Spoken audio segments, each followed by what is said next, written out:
Hello everyone, how's it going? My mic is on, that's a good start. Well, I hope everyone's doing well. Yeah, so I've got some free time. I don't have much to do today. There's no LPL for a couple of weeks now. And I thought, hey, what better way to spend some time than to, yeah, do this thing where I watch LPL that I've missed. So yeah, I'm going to go sit down and watch LPL, LNG versus BLG, because I missed this one. I heard that BLG played very well in this. And yeah, so I figured I'd just sit and chill, and hope that you guys enjoy the experience. So I'm going to do that now. Alright, let's cut off the music. I'll go do this. I know there's an ad break on right now, but hey Gwen as well. Hope you're doing well. Okay, right, let's get to it.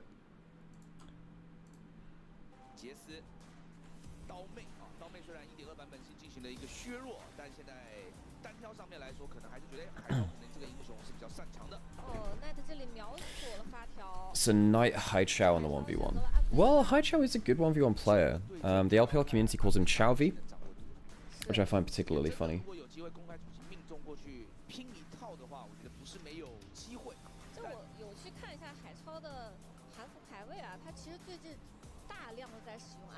Hey, Pice, how's it going? Yeah, so I missed this live, so I wanna catch up on this if I can. Oh, I gotta turn the stuff off.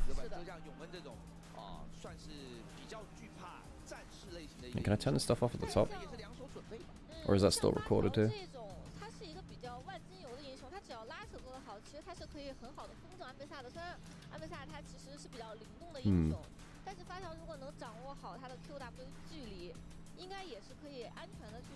Only saw game one and can watch the rest? Okay, let me translate and let's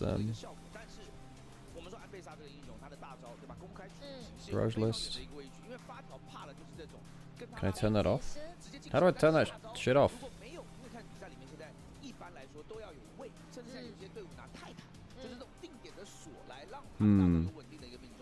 It's quite a lot though. How do I turn the damn thing off? I might need to find another VOD if that's the case, because that's really annoying. I can go on Bilibili and find it though. Maybe that's easier. Okay, right, let me go find another video of this then. Unless I can find it. So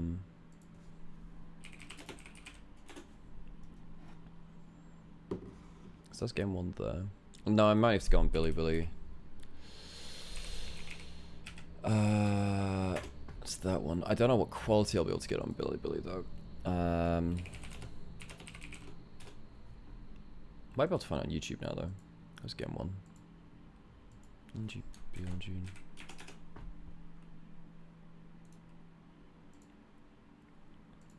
Okay, when was this? 125? Sure, cool. If you get the 1v1 in here.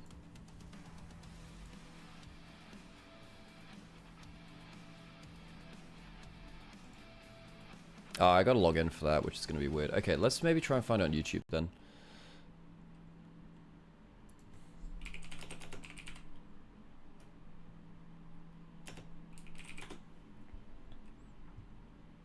Hey, that's me right now. Nice, let's go. 20 minutes. Let's see if we can find the Chinese broadcast of it. It's not gonna be easy, is it? I could do it on that one, but... Okay, folks, look, give me like a moment to search for this stuff, and I'll come back soon.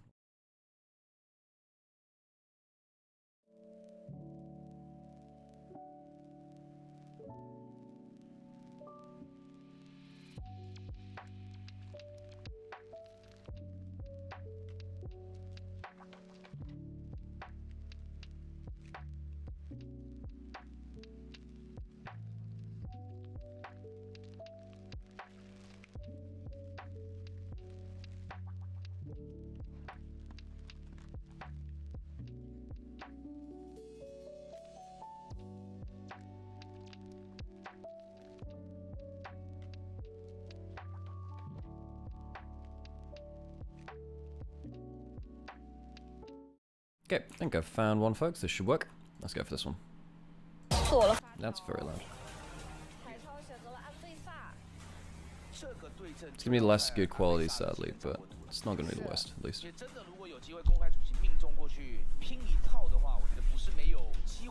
就我有去看一下海超的韩服排位啊，它其实最近大量的在使用安倍萨。有没有可能是为了这场 solo 去准备的一个？Also, Denakashi, thanks for the follow, I appreciate it. 现在走中单，其实在打某些英雄上面来说是有优势的，对吧？就像永恩这种算是比较惧怕战士类型的一个英雄，所以可能也是两手准备吧。像发条这种，它是一个比较万金油的。Yeah, just a reminder, folks, I have not seen this series, so I'm figuring this one out as we go. 比较灵动的英雄，但是发条如果能掌握好他的 QW 距离，应该也是可以安全的去输出的。对，本身 W 技能是有一个减速的一个效果，但是我们说安倍萨这个英雄，他的大招对吧？公开取形是有个非常远的一个位距，因为发条怕的就是这种跟他拉被近身。Let's watch some good 1v1 action. 如果没有，因为看比赛里面现在一般来说都要有位，甚至像有些队伍 Hey, friend, I can see you. 就是这种定点的锁来让他的大招有稳定的一个命中，但是 solo 里面你只能靠自己。所以今天就是这场 solo 主要是要看海超这个安倍萨能不能成功的进到 net 的身了。是，当然这个英雄我觉得在 solo 里面可能对线，因为我们这种1对1的对线，他会比在峡谷里面输。Okay, so Hachaz Ambessa, which he has played once, I think, on stage, like main stage. 就是他直接会把你最尴尬的时期度过了，那你现在是有一定还手之力的。是，那战士打这种法师最 solo 里面最好用的装备就是影魔刀，对吧？所以主剑上面已经是先去出了。Knights looks pretty damn good in his 1v1 so far. Most of the mid laners have been really strong. Mid laners and top laners are obviously the people that tend to be the ones who should go for it, because they actually play the 1v1 lanes on stage. You go for Airy Orianna in 1v1s instead of Phase Rush, because you don't need it to escape a jungle gank or something like that. Orianna can poke you while not taking minion aggro as well, which is nice as well. The base resists you get from applying the ball to yourself are really huge too. If the ball is on you, you get a bunch of resists. In fact, they had to nerf that a while ago because Orianna support was becoming a thing. Hey, Admiral. Yeah, so I figured we'd watch back through this for the people that missed it. There's no LPL right now, and there won't be for a little while. Barrier. Haicha's trading pretty well though, considering.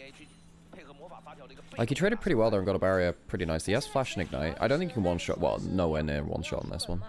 On this HP.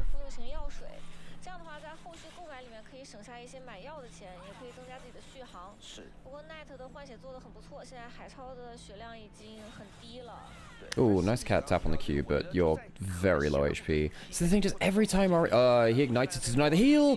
That's so close! One more auto would have done it. On either side, actually. That was so good by Haicha, actually. You see how he ignited to deny the heal? Hey, Tag, good to see you. Hope you're doing well. Oh, Knight can't do the same. Ah, you don't want to eat a QW combo for that, though. That's nasty as hell.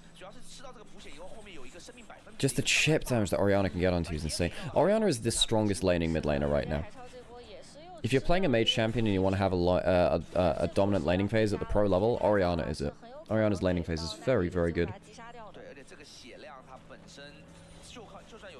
Very, very good.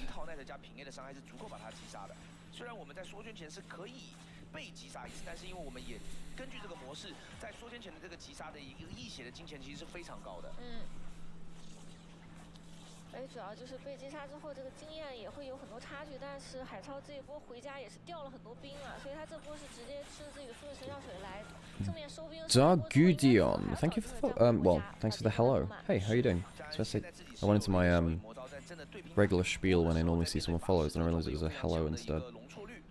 Well, hope you're doing well. Okay, so no kills. Remember, it's first to 2 kills anyway. Knights had the way better edge on the farming. By the way, a lot of people really criticize Knight's Orianna. I really want to stress, I don't think Knight's Orianna is bad. I think that his laning phase is incredible on it. I just think that as a team, BLG hasn't been able to leverage it very well. Typically because it's way better for the team if Knight is the one who's pulling the trigger, rather than him pulling a shockwave on someone else's trigger pull. AL winning LPL this year? They have a shot, but BLG are a very, very, very good team. And one of the reasons I want to watch this back is because I heard that Knight played incredibly well. And I mean, I watched bits of it, right, but I want to watch it properly. But I heard that Knight played incredibly well, and BLG are looking just as dominant as ever. Very, very few teams have been as dominant in the LPL as BLG have in the last year, last year or so. Hey, Sonny, good to see you. I like it when Oriana's good. She's still a champ that requires the skill checks, not just pick and win. Absolutely agree. In the same way that I think that, yeah, I think that I prefer when champions like Sion are good in terms of top lane tanks, because at least he has to hit skill shots rather than have point and clicks, compared to some other tanks which don't. Ornn and Sion, if you're gonna have tanks, I don't mind them, because they at least require some fun combos and to hit skill shots and stuff. Yeah, I like Oriana. Oriana is oh, with the shockwave. What am I saying? His Oriana is so washed, man. Oh, hits dude. I don't think one shot from here though.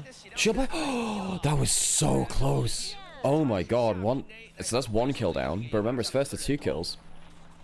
Wait, does Knight get full? Does he get full first turret here? Because first turret is also a win condition.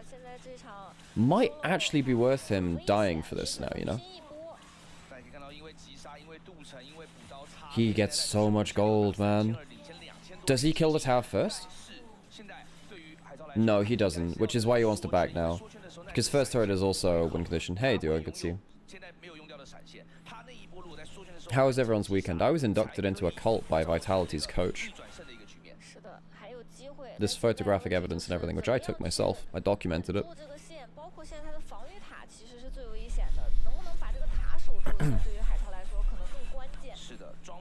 Full Ludens for Knight? Yeah, the poke is going to be insane, man. Went for an elixir as well, perfect. Yeah, Knight is so strong. Went for the tabbies as well, just to make sure the Haichao can't get easy taps. Moves and speed, some good resist. Yeah, there's no point going for the flat pan against the Hex Drinker first. Way more valuable to get the arm yourself. You good, Sam? Thought I heard Sam walking around. So now Haichao is in an unenviable spot of going against a level 2 shockwave. First one didn't hit, remember. He has to defend his turret, which is quite difficult.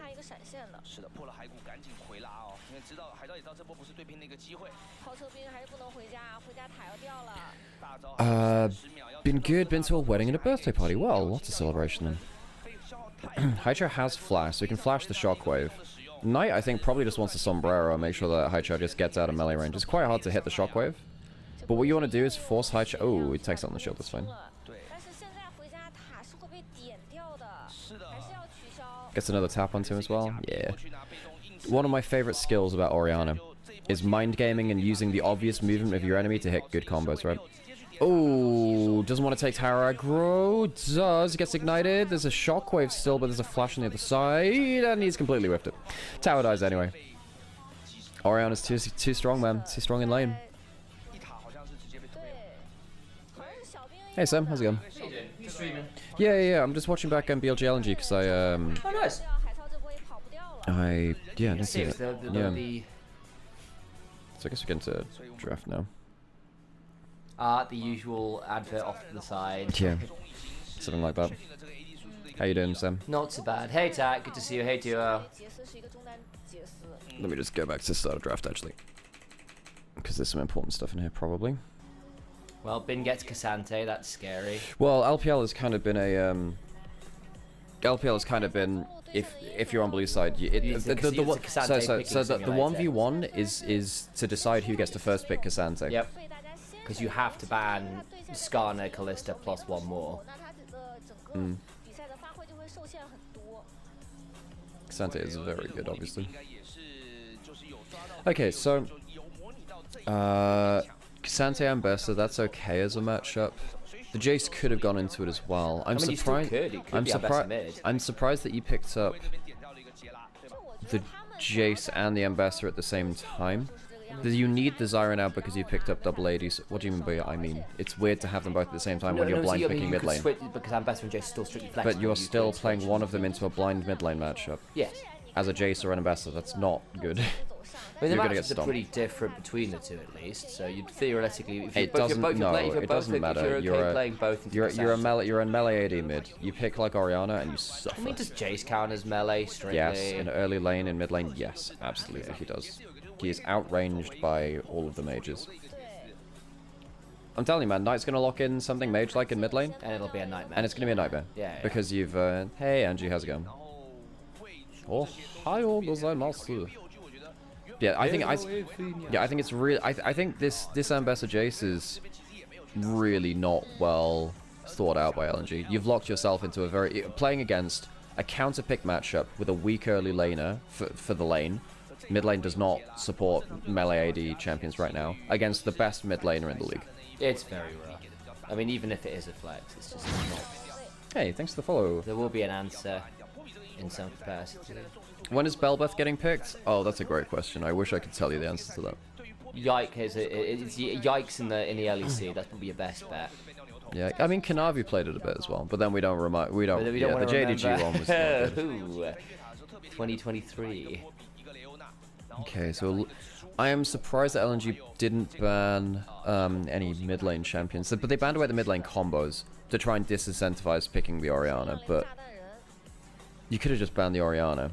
But I suppose you were afraid of playing against something like a Talia or an Ahri as well, because both of them, again, do very well into the Ambassador and the Jace.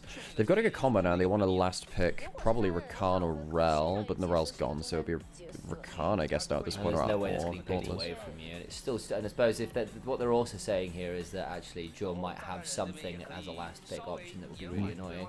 This isn't bad for Photic Control, because Photic is not, it's going to sound really bad for an AD carry player. I don't like him on auto-attack based champions. I mean, what you mean, yeah. You need him on caster ADCs or bot laners, so the Ziggs is not bad for that. Ezreal, Senna, Ziggs. Viego, do you go for Viego, Ahri, or you need magic damage, so you could go Victor or Azir here, either one's Azir's fine. fine. Yeah, Azir's pretty good. And now, yeah, if you're playing against a mage as the Jace Ambessa, early lane becomes not great. Aurora's similar story. Yeah. You just want to pick a mage. You want to pick a mage which can bully out early lane. Aurora's more safe than some. Really good early lane as well. You're fine into either as a laner Yep. as well. I really do not picking Ambessa and Jace at the same time. Like, yes, both of them do well into the Cassante, but I don't think you're denying anything from BLG, and I think that you're putting yourself potentially into a really awkward... Especially because you know the Cassante's Yeah. pick, that, like, at the minute, I don't see Knight... Seeing a bit cynic.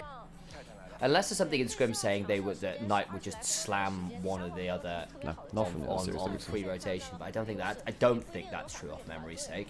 See you, doggy.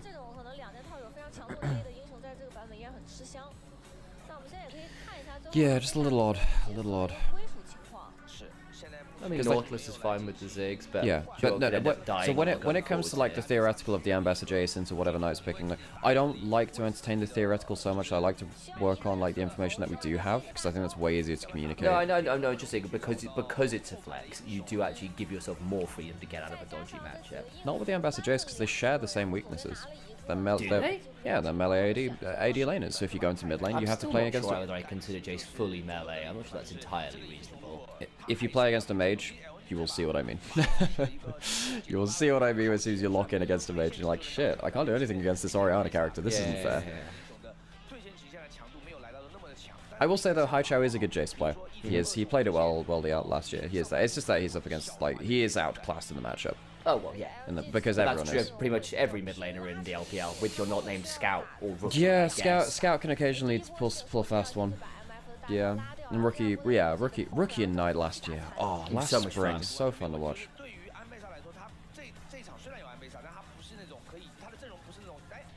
Yeah, I shall leave you to it. Cool. Well, stop by if you want to, And but I will stream a bit this evening, probably, cool. if I get the chance. No NLC tonight? No, I think it's Wednesday, Thursday. I'm not on tonight. I forget what schedule it's on, but yeah. No worries. Passing up, thank you. Shit, did I just run over a cable? Yes, I did. Nice. Okay, let's get into game one, because I missed most of this live, or at least I can't remember it as well. And I think me sitting down and streaming it and casting it really does help me remember it. T1 Rezo, damn, that'll be a move. Well, thanks for the follow. I'm gonna keep jump scaring myself with all these sound effects. I don't normally have the alert box on while I'm watching the games now, because I tend to have cameras off, because we're casting more properly. Let me fix my camera. This one.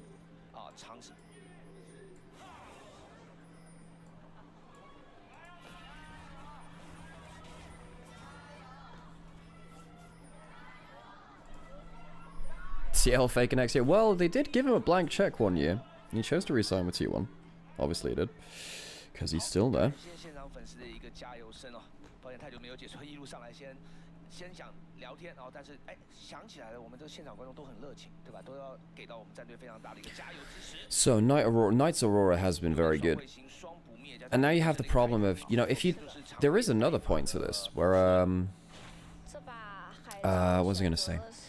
Aurora is not the best laning mage, but you're still a mage, so you get to play into the Jace, like this. Yeah. Like, the trades get pretty nasty. He's gone for the grasp so he can heal up and get a bit tankier, but... Oh, Zucker's in a bad spot. They know it's a lane swap, obviously. Oh, that's nasty as hell. Yeah. That's a really good flip back. Oh, that's such a good read from Elkanon. Does he die to this? Oh, he does. He's gonna have to teleport back. He gets like a tiny bit of XP, but that's it. That's a good read, because what that probably is watching VODs or learning from scrims enough that the ways that top laners will try and cheat into a bush to get XP. Notice how Knight plays safe on this wave, because Zyra is such a fast clearer, and he knows that the map is split. He knows that Nautilus is on reset as well, I think, at that point, where he doesn't know whether he's going to get Flash Nautilus ganked or Flash Zyra ganked in mid lane on that timestamp, because Viego is a slower clearing jungler than Zyra. He wouldn't be able to protect him, and On had shown in bot lane, so LNG know that there's no chance of a rebuttal there. So that's nice from Knight to just say, okay, take a step back.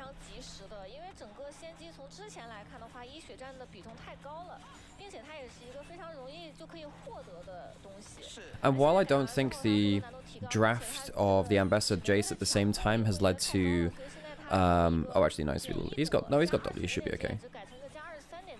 Oh, the root misses? Does he have W? No, he probably leveled up Q twice. Okay, has to flash.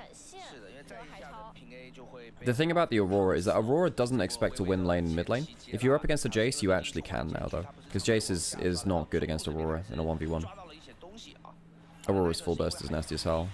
Nice, blocks out the passive shit, the W shield from Nautilus. 1v1 lane of the Cassante versus the Ziggs. I think that works out for... Who does that work out for more? Well, probably Bin. Bin's okay with that. Ambassador is feeling very bad.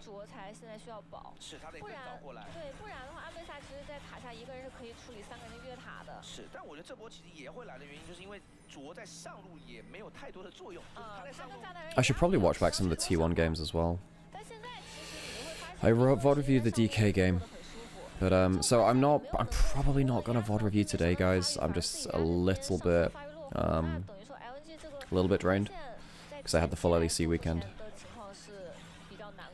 But, maybe tomorrow I'll do some T1 VOD reviews. Because I want to keep them up. Because it seemed like a lot of people came to my YouTube and enjoyed them before. Or other games, of course, but, you know, nice to catch up on our world champions.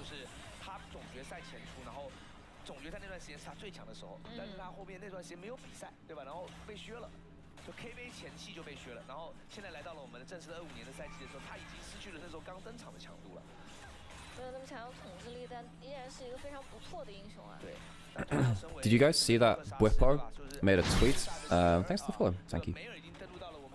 Did you see that Bwipo made a tweet saying if he gets 10,000 likes on a tweet, he'll share his priority list for top laners in draft? Get hydrated? I will get hydrated. Does this count? Does this count, Angie?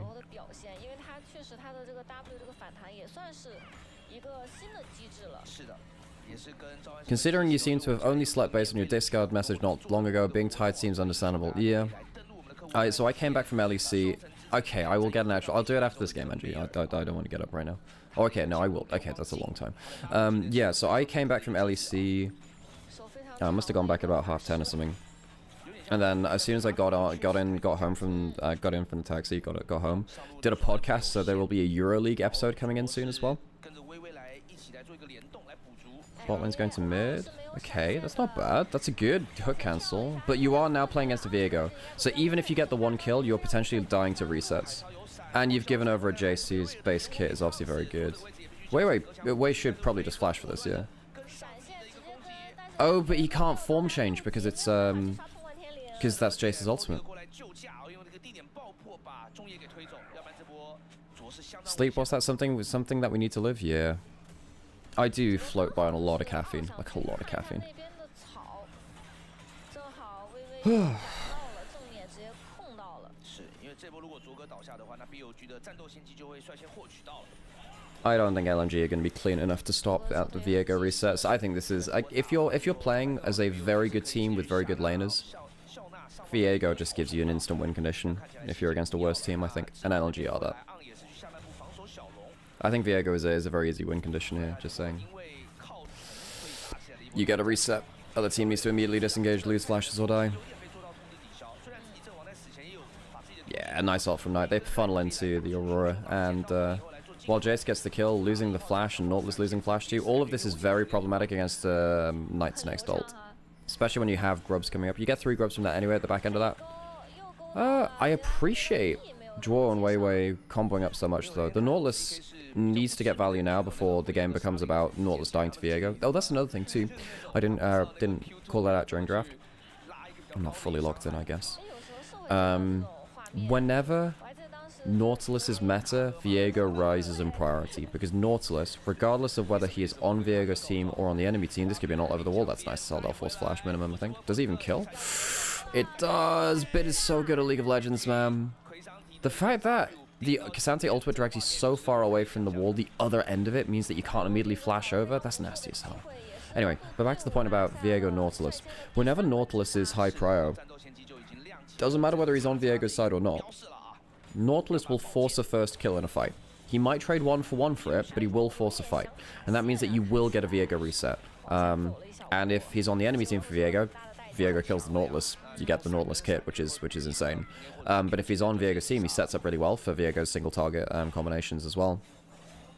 So I think whenever Nautilus is in the game, I think that Viego raises in priority. Not always, you know, top tier, but he can have a lot of value from that. Man, On is on an absolute tear. He's putting himself at... does he kill him with the ult? No flash because... Oh, I think he could have angled that a little better, maybe. Damn.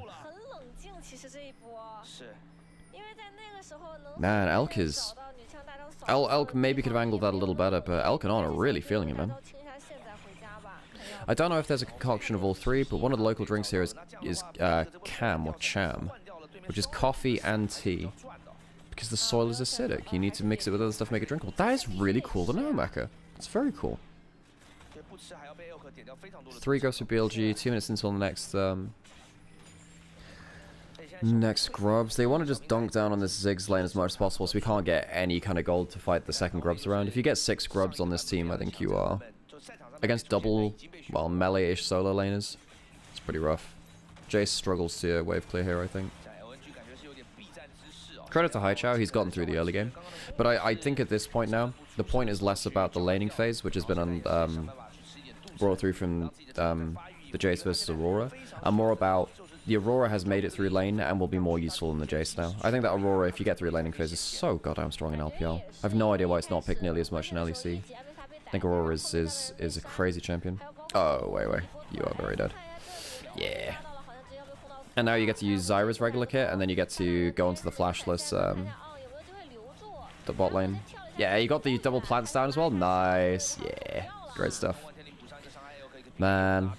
Wei's Viego is pretty good, but also LNG have not chosen their fights well. The first couple of the fights of the game were pretty good, because Draw was choosing the right fights on the Nautilus and just kind of forcing quite well.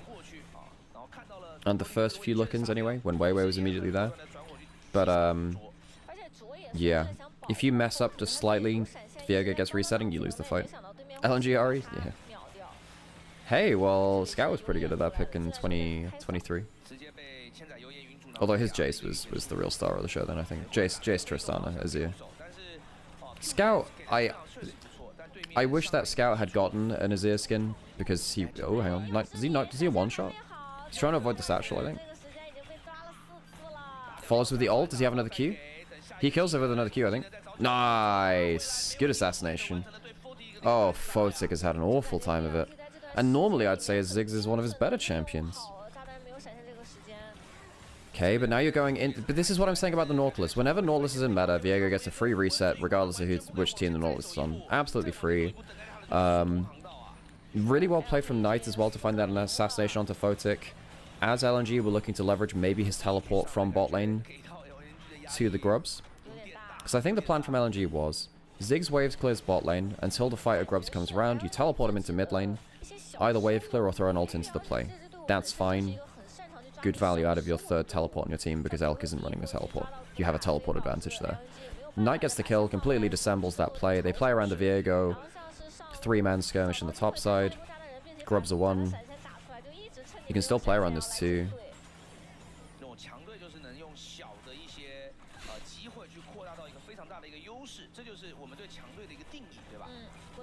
It's turning a little mean. BLG already hard to... Look at this, man.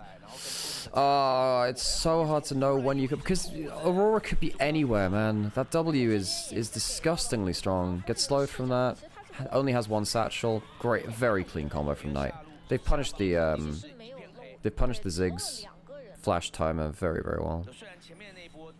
This is rapidly going to become unplayable if it hasn't reached that already. Yeah, I mean, you are behind in the jungle matchup. You have no tank, because Nautilus is not tanky. That's another thing too. Playing from behind with no tank is almost impossible in current meta, because you can't force your way into objectives or vision control. There's no way to shrug off the brunt of the first engage. LPL is much happier playing with lower tanks, because they're happy to kind of brawl, but if you fall behind, it's unplayable. Aurora is a champ I can't get my head around. I mean, he's just going for it. He has flash, but like, he might even die here, and, you know. Oh, misses the E.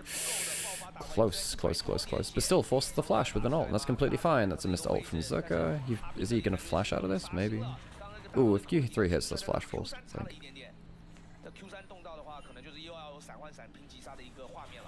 But then you're whenever you have to walk into Fog of War, you're just worried about getting combo down for the Viego. It is a very difficult scenario.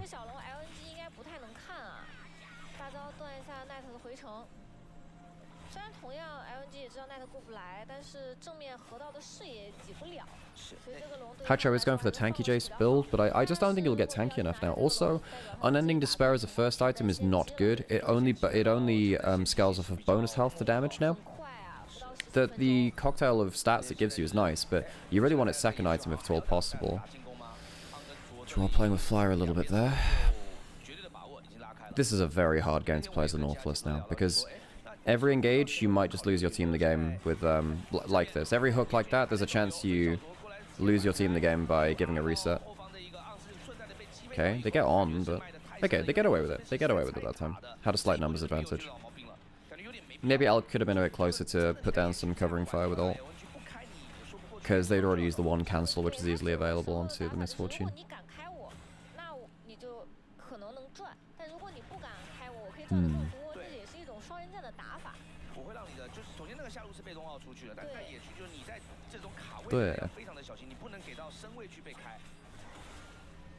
Maybe I should learn some Mandarin. I need to learn German first.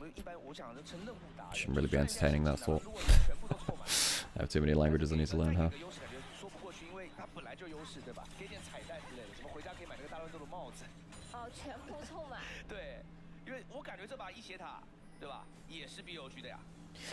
Hang on, the attack speed cap is getting increased next patch from 2.5 to 3. Oh, that's kind of big. For a bunch of lethal tempo builders. Doesn't that mean that...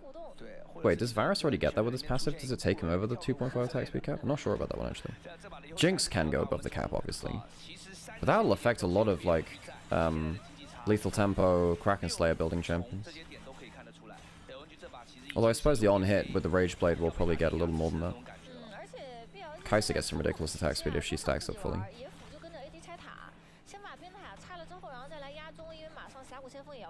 Clearly ADC needed the buff. 80 carries are not the happiest chappies right now. So BLG have feats of strength. This is not close. This is not close at all. I actually don't see how... So what is LNG's win comp here? Let's have a think about it. You want to have a first pick with the Nautilus into everything from Jace. Well, Jace is going tank because tanks is less valuable for that.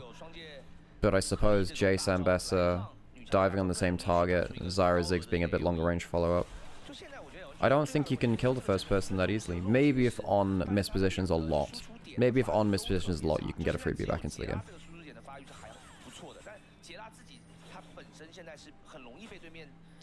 I think ADC is better in solo queue than people realize. The reason why AD carry is weird in pro is because of lane swap stuff too, but even then you're shielded from lane swaps though.但是它又是一个不太能提供很多输出的一个出装。然后两个 C 位就等于说安倍萨跟战斗人。Okay, going to fog wall. This is the time where, yeah, and again, just look how Wei is stood behind the first person going for the face check. So even if something happens, here, even if On is hooked, there's a chance that Wei can reset, and that changes the entire equation really. Holy moly, some good damage from Knight. Good teleport. Is High just gonna have to flash? Yeah. Okay. And again, on his combo, but he buys up the ultimate, that's fine. And every time you buy into this kind of play, Viego is threatening a reset. You get the reset now. Like, On might die, but it doesn't matter. You've got a Viego reset already. Doesn't even die for it, Jesus. And now Elk is in covering fire position too with his ult. Knight can go around one side of this. He has his ult still. Oh, it's not a bad escape from Zerka. So yeah, can he get out with flash? Close? Maybe he can. Nah, okay.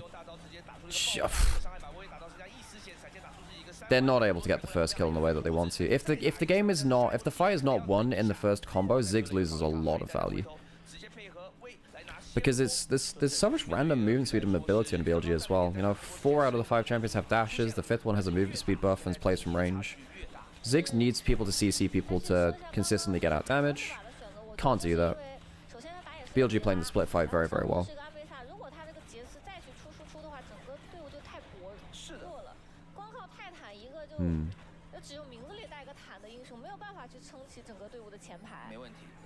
Maybe I should have looked for the POVs for this game. Maybe I should look for like one of the players' POVs and gone through that. Maybe that would have been a more interesting way to view the game.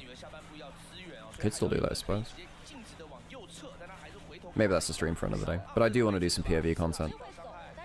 Some pro player POV from LPL, because they do save them. Could be a plan for the future. Hey, thanks for the follow. Blue cat girl.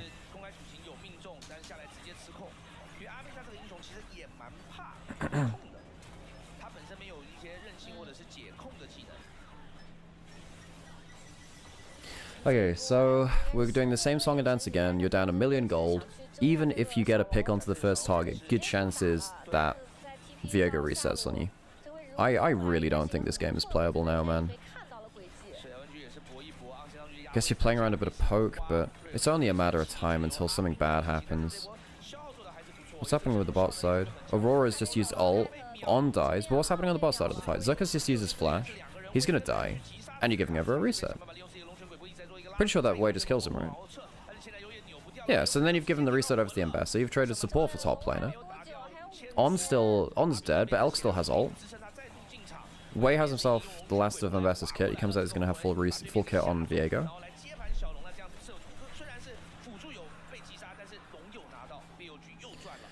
And that's the best, that's about as good as it gets. It's about as good as it gets. You get 1 kill onto On and the game doesn't immediately end. That's a luxury. A luxury.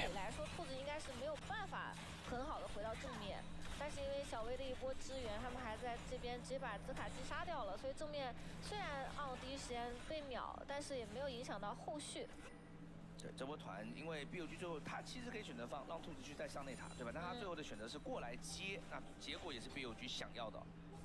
奈特是想要从右侧来包的时候被兹卡蹲了，但在兹卡吃一波这个伤害，是的，要击杀是比较难的，因为毕竟有双剑合一的一个。And so this is what happened at the bottom side of the play, where Zerka's trying to get in a position to layer on his Ambassador ult, because, look, it's a difficult game for LNG. I think the only way you survive a fight is maybe if Ambassador cancels the MF ult as you look for that first pick. Maybe that means you delay the pick for long enough. It's hard to know, man. How do you think Doonby has performed so far? Now he's back in pro play. Much better than I thought he would. Much better than I thought he would. Now we've only seen limited amount from him. You know, it's not the most amount of games, but he played really well versus Rookie and IG. So hopefully he gets to keep that up. And we're now very likely to see them in playoffs, because they won that series versus IG. So yeah, we might even see them in the upper bracket. So yeah.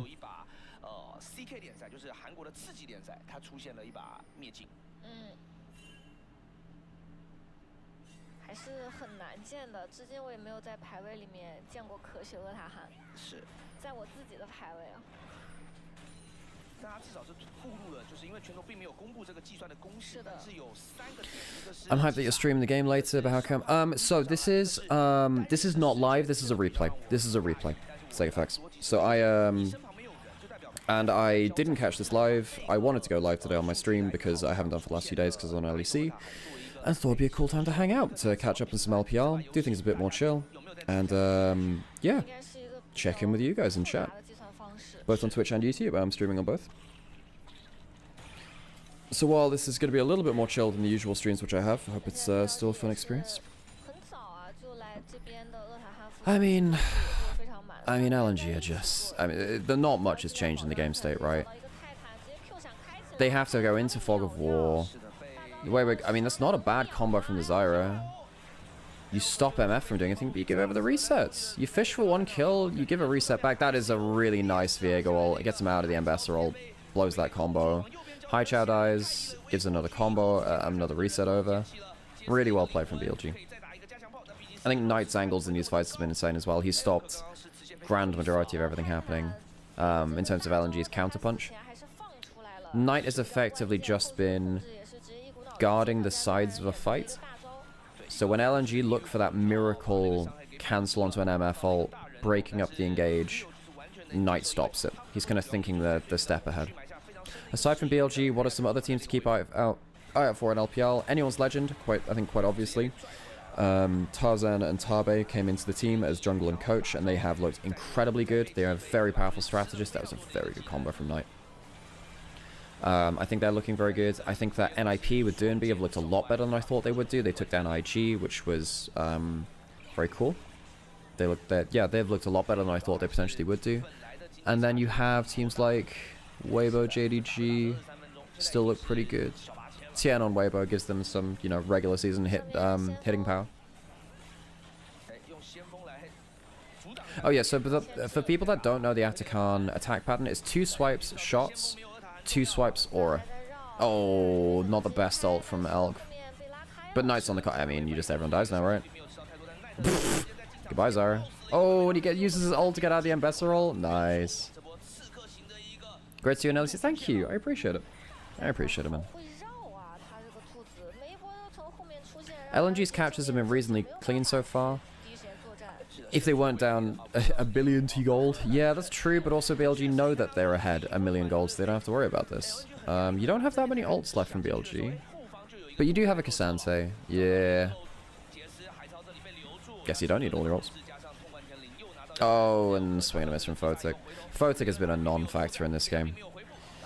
Ziggs getting picked off so many times by Knight, Elkanon. So not helping it. And now they have the GA. So BLG gets to take a fight for free. Perfect. This game is over. But look how clean BLG played at denying LNG access to the Tri-Brush. Drew them into the fight at the end. Had enough engage to follow up very quickly. The engages from LPL are so much more clean than an LEC. And I think that's one of the reasons why they're able to play around Atakan a lot more cleanly like this. Because you know that you can find clean engages, and the follow-up to the engages is great. Knight has a 16-stack Magi's.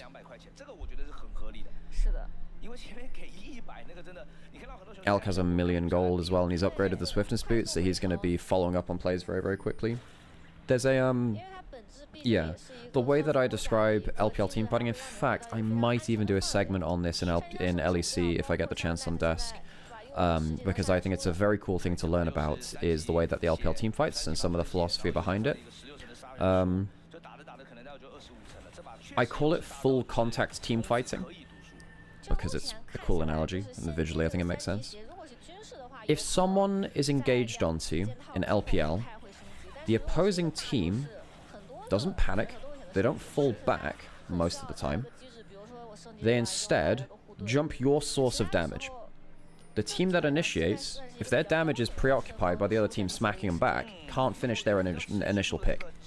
So what you'll notice is, if Elk gets hooked in this game, Knight will jump onto the Ziggs, and that means that the Ziggs can't fire his full combo at Elk, who they want to kill first. You just basically slam into each other like a shield wall. You make sure that the damage is actually getting focused here. So first combo comes in, yeah. Knight, fantastic player on the side there again. Knight is just, he's just on a tear, man. Fantastic Aurora game. Enemy Photic is just so dead. Aurora E is a hell of a lot of damage. 25 stack Magi's. Beautiful. Who's my player of this game? I think Wei's been playing pretty well. I mean, Knight probably for all his random picks onto the side. Yeah, Knight's had a stellar game.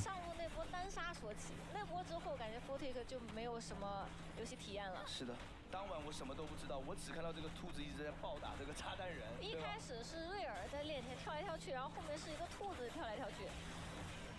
太难受了。啊，现在 BLG 也是。 BLG looks terrifying. They don't even look phased in this game, do they? Like LNG, they gave over 1 or 2 early skirmishes and BLG run away with the game. It's just not fair, is it?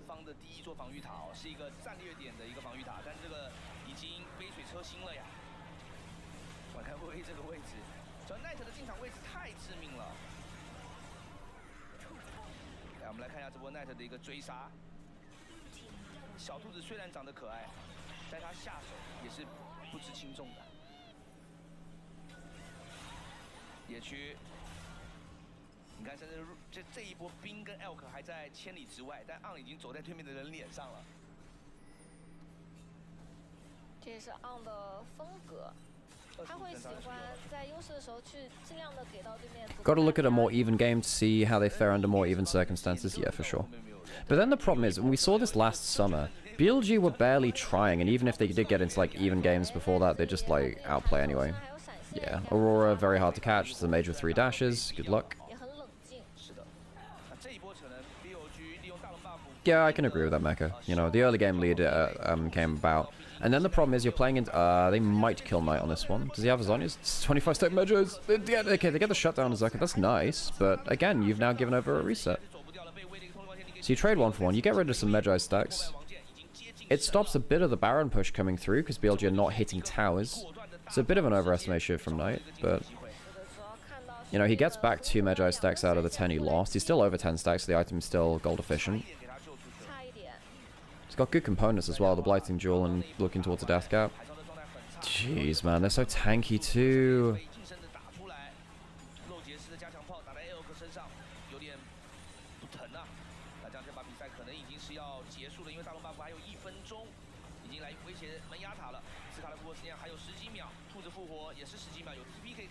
It just looks so easy, doesn't it? Every time someone's looking for a fight, BLG have at least 2 people ready to respond. 709 on the Viego. Sheesh. I think the support band's kind of locking draw into Nautilus really helped this comp. If they had a Leona, I think it's much harder to play this style because LNG can be more non-committal. If the Leona ult doesn't look good, they can back off. Jesus Christ, Elk.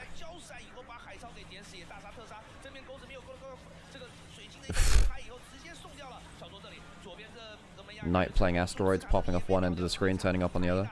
I am so surprised that Aurora is not picked up more in LEC. This champion is so busted. And the champion's not like...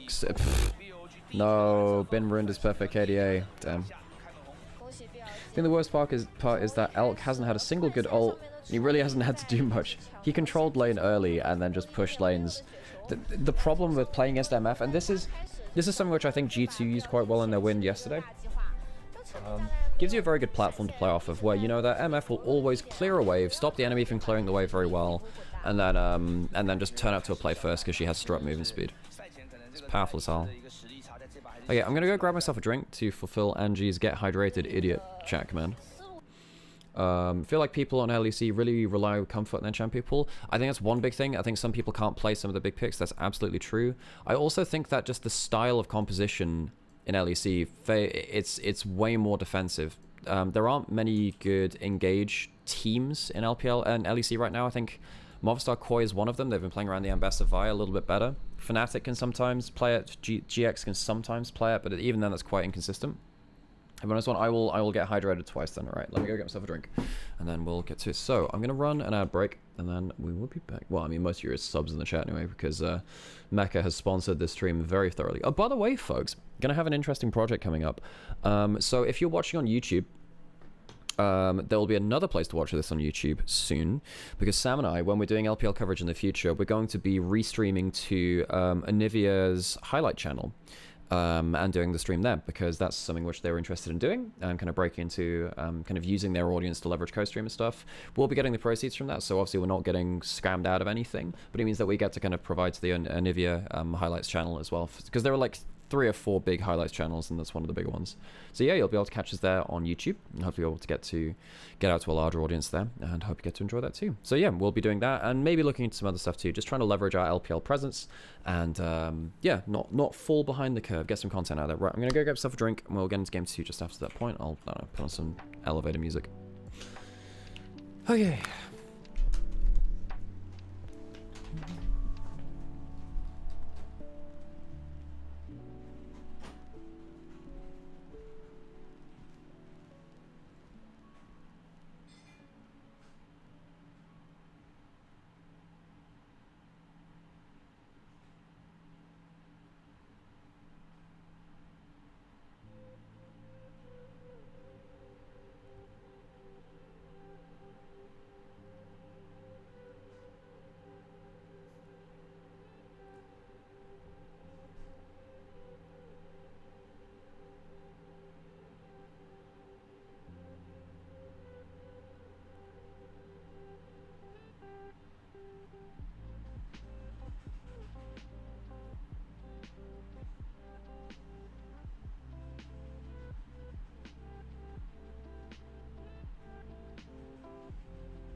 Okay, I've drank much mango juice, and now I have water. Elevator gang, where are we going? You tell me, is this going up or down? Ground floor. Okay, let's get back to it. I have some water.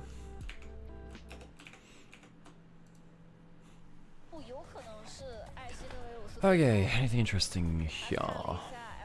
Nope, sorry, when I press Alt Tab, sometimes it goes a bit weird.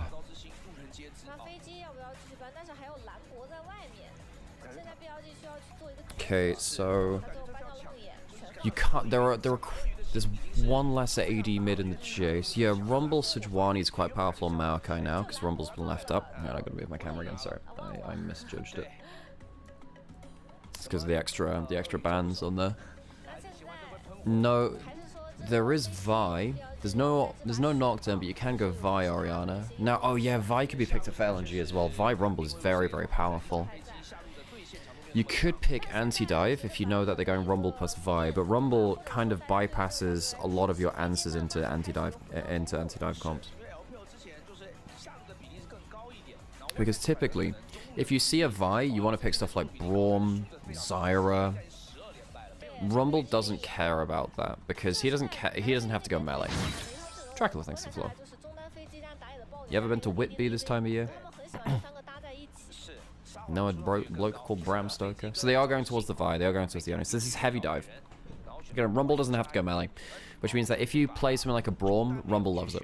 Rumble doesn't care about it. So you play the Xin Zhao, and the good thing about the Xin Zhao and the Corki is that they are dominant in the early few levels compared to... okay, so it's the Galio mid. Oh no, it's Galio top. Yes, you have now winning top lane versus the Rumble. You have a good level 1 to 3 lane versus the Yone as well, because Corki wins that. Xin Zhao beats out the Vi very early. So while BLG might struggle into the combo later if they let it reach mid-game without a significant gold advantage, they should be able to play quite well around... yeah, they should be able to play quite well around the early few levels of the game. So LNG can't afford to give another winning lane over towards bot lane, I don't think. Is there a support which completes the combo for BLG? I mean, BLG need an engaged source realistically, and there's no Leona, no Rel, no Nautilus. You're looking at Alistar or Khan, really. You could go Zyra or Khan for BLG, but that's potentially leaving yourself at the mercy of something like Varus. Ezreal could also be okay here. You could go Ezreal Rakan. So the Rakan's gone. 收益最高。 Do they ban Alistair as well? 对面会不会去做中路的阿卡丽，对吧？然后 You could, I don't think you want to go Varus into this dive combo, because I think Varus just gets exploded. 霞的可能性也分掉，但是我被霞你飞机去下，我又浪费一个变火，我就把变洛吧，因为洛跟赵信也是一个好的联动，就是现在对于一个教练来说， Kai'Sa ban. Alright. Do they want to go Ezreal into something? I guess because they see the Rakan's gone, they can't go for like Xayah Rakan. Ezreal's the best remaining anti-dive AD carry. 比较强的冲阵英雄，再搭配一个卡莎的话，有可能让自己的后排撑不住。 那最后一手还要变辅助嘛？而且今天 BLG 比较特别的是，两把其实都非常重视卓的雷欧娜。这把维鲁斯还在外面，维鲁斯列娜塔，列娜塔直接翻掉了。 Renata. Oh, Renata would have been good. I hadn't thought about Renata, because that would have been very, very good anti-dive. 就怕你飞机摇去中，然后下路去组一个维鲁斯。 I mean, I think you probably want Ezreal on 4 here, right? 他很像是想拿维鲁斯的样子。对，然后 Ezreal seems to be... Oh, I mean, I suppose you could put the Corki bot lane too and go for a different mid laner. 阿卡丽 Yeah, that could work. Corki's a good enough bot laner for that, and it is good anti-dive. And yeah, you can use your Valkyrie quite well. They do go for the Varus. So Corki goes mid, and that's fine. That's what I assumed. 晋加兰博 But when they were hovering over the other things, I was questioning it. So now you do have Varus into very heavy dive from LNG, but you do win bot lane. So maybe you just say, look, I don't care about 本身是打 the dive. If we smash them so hard early, which they did last game too, 压力 it won't matter. Varus also adds... You could have gone Jhin too, but Varus Jhin give you some extra engage options with their own CC. 在外面，是要选择 EZ 大软辅，还是说 So what do you go last for on? 这把也还有布隆。不过布隆的话 You're gonna be against what? Ezreal Alistair maybe? Juan maybe wants to go 先 Alistair. 手，我是感觉如果想 What do you even go here? There aren't that many options left. 就看他最后一手是 It's no Rel, no Leona. 防守，但是我觉得布隆也可以。 Braum wins you lane against some stuff, and it stops On going towards... 也会有进场的英雄。 Well, it might just be a takeaway, because Braum is very good into the 到了布隆，那就可以 Vi... Yes, well... Nico 要不要考虑搭个 Nico？但虽然 Nico 可能搭卡莉斯塔会更 And you have enough engage already, because you have Vi and Yone. 蜘蛛。哦，要来蜘蛛吗？ Oh, the Elise support. Okay, and now you have to play against lane bully. If you lane swap away from the Galio, you have to deal with Elise diving you.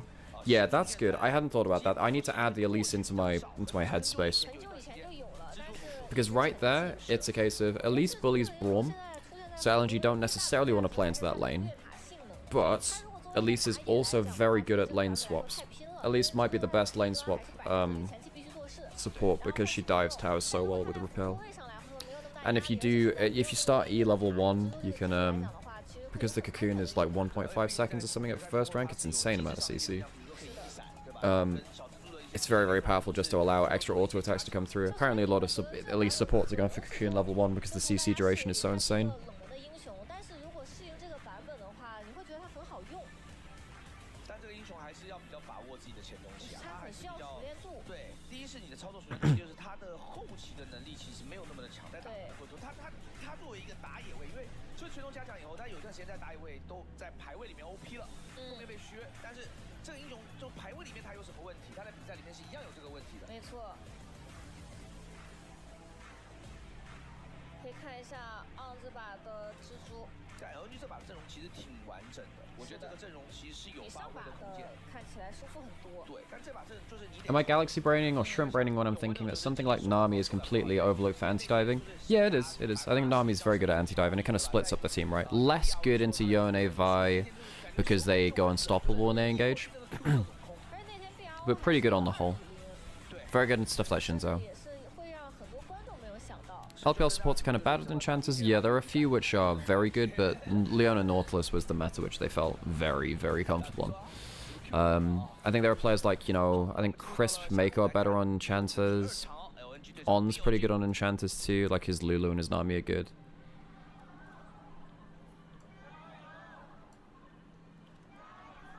Okay, and now we settle back in, folks. Oh, I think Sam's playing solo queue next door. I can hear the sounds of frustration. Okay. 布隆被弄到了闪 Flash out. So he chooses not to level something instead. Cocoon yeah, I mean, Cocoon level 1 is nasty, but... 后期的控制可 I 以 mean, it is a Braum. Braum level 1 is one of the best in the game. 前面 LNG 一级是抓到了一个 RB 那个闪现，一级有点设计。你看上单回想一下1.1版本的时候，我们几乎看不到一级团，当然有少数的比赛有，就是因为那个 Spooky start. 害怕，对，就是想射击，但是害怕万一 Yeah, I guess it's just trying to get a couple of wards down. Well, they don't even get that many wards down. I think they're trying to scout out a lane swap. Do they? I think LNG wants standard lanes now. 一集团可能会 Wait, do they? But then, do they want a lane swap? I mean, if you get a level 1 kill, maybe things change. And they force the flash out a bit, but they don't get him to use a different ability. If he'd leveled up something different at level 1, maybe that changes things. Okay, taking a camp, and this is this is not seen as well. 这个资讯 LNG 不知道有没有拿到哎。 Kind of amazing how many years that has been the norm. You think with the number of hours and games they put into this game, supports in general would be able to play most supports, but LPL supports look so much better on melee hard engaged supports. It's because support is such a team-based role. I agree though, I do agree. And there have been different phases of it, right? 因为毕竟你差不多 But enchanters and engaged playstyle are very, very different for what your team needs. Alex going for poke Varus. So Wei is now spotted going over to the other side. Full camp steal from Wei. 这个关于视野联动的符文， 因为毕竟就是你正常你到后期的时候开一个扫 Wei on bot side spotted out now as well. 三格血是可以排到2个眼 Don't. Well, I don't think they can really. Yeah, they can't steal the camp. I was wondering if there's a chance they can go and harass Wei, but you can't with the wave crashing in on that timing. 是的 If you have another couple of seconds, maybe you can throw a skill shot or two. Why poke Varus into this team? Because you want us to keep as much distance between you and the enemy team as possible.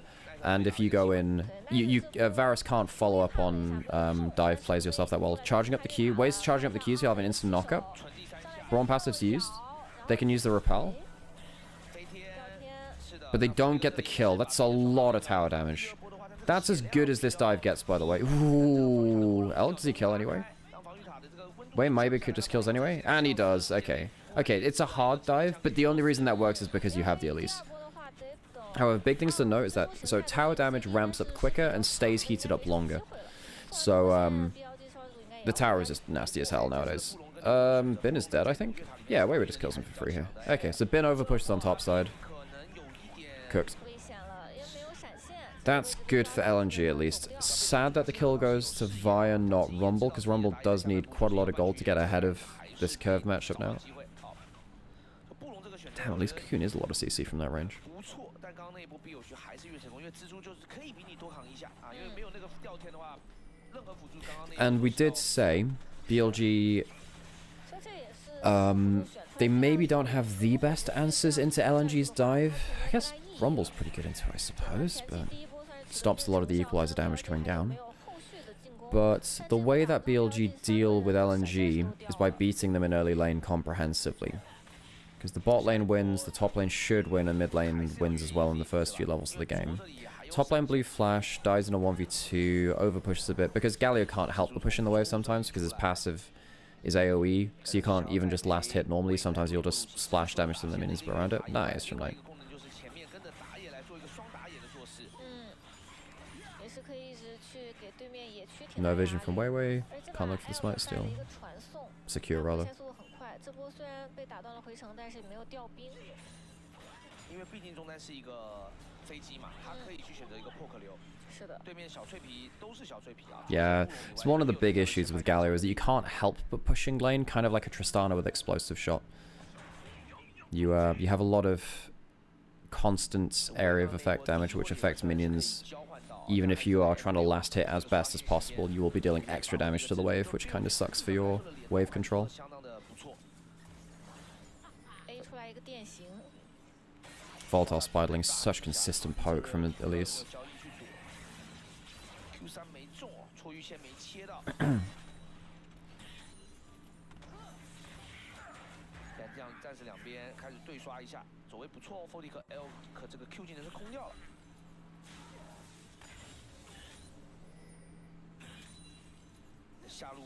I wish there were clean feed recordings of LPL. There's a live one, but there's no clean feed recording. As far as I'm aware, anyway. EZ 有些比赛里面是可以选择带 TP， 但这把有蜘蛛，他在这个进化压力太大了。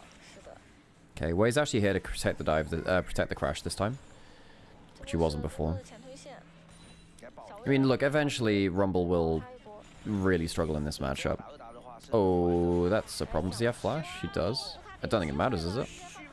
Nice. 再 A 一下死了，阿斌可以扛2下没有问题。哇，好果断的动手。是的，就看到了一个走所谓过于激进时间，直接选择开动，而且这波泽卡也给了一点机会。 And that's a huge problem. Because you're losing a wave on the crash, you're losing XP, you're already half level behind. Galio is very good at killing towers if he actually gets to go in melee range. The only problem with Galio is that he never gets to use it, because his passive does an insane amount of damage to towers. If he gets another passive on that, he might even get another play. He won't, because Rumble's coming up. But Bin is in such a good spot now, even with starting with no flash and getting killed for that first kill on top side. Okay. Don't think BLG really want to play into Vibroma around bots. Well, I say that. They do have Shinzo, who's the god of early game jungling. Oh, he has no flash now. This is so doomed. I mean, it's not bad damage onto Wei. Damn, he actually gets out alive. I'm very surprised at that. Good equalizer. And Bin ran out of mana. Ah, Bin didn't really get to recall before the last play, that's why. If he'd gotten a recall in, he would have had the stats to kill that, I think.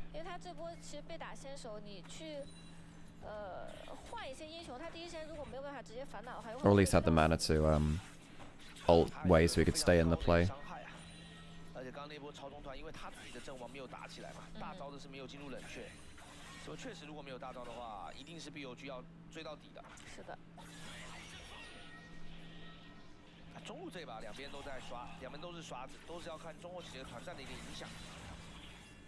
Anything else interesting? Dark Seal for Elise support, let's go. I appreciate that. We're gonna see a Librarian Elise. Magi Soul Stealer.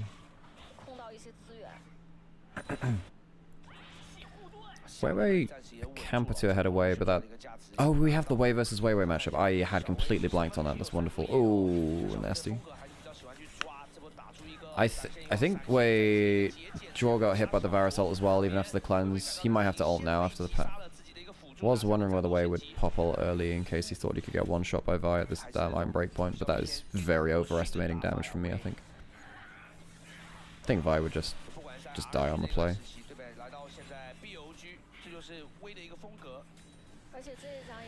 Good early game from Wei again.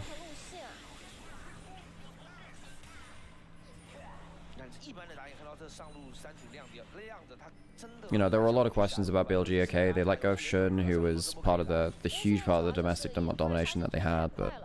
You know, they brought a good Oscar Knight, nice. Oh, come on, you gotta be over that.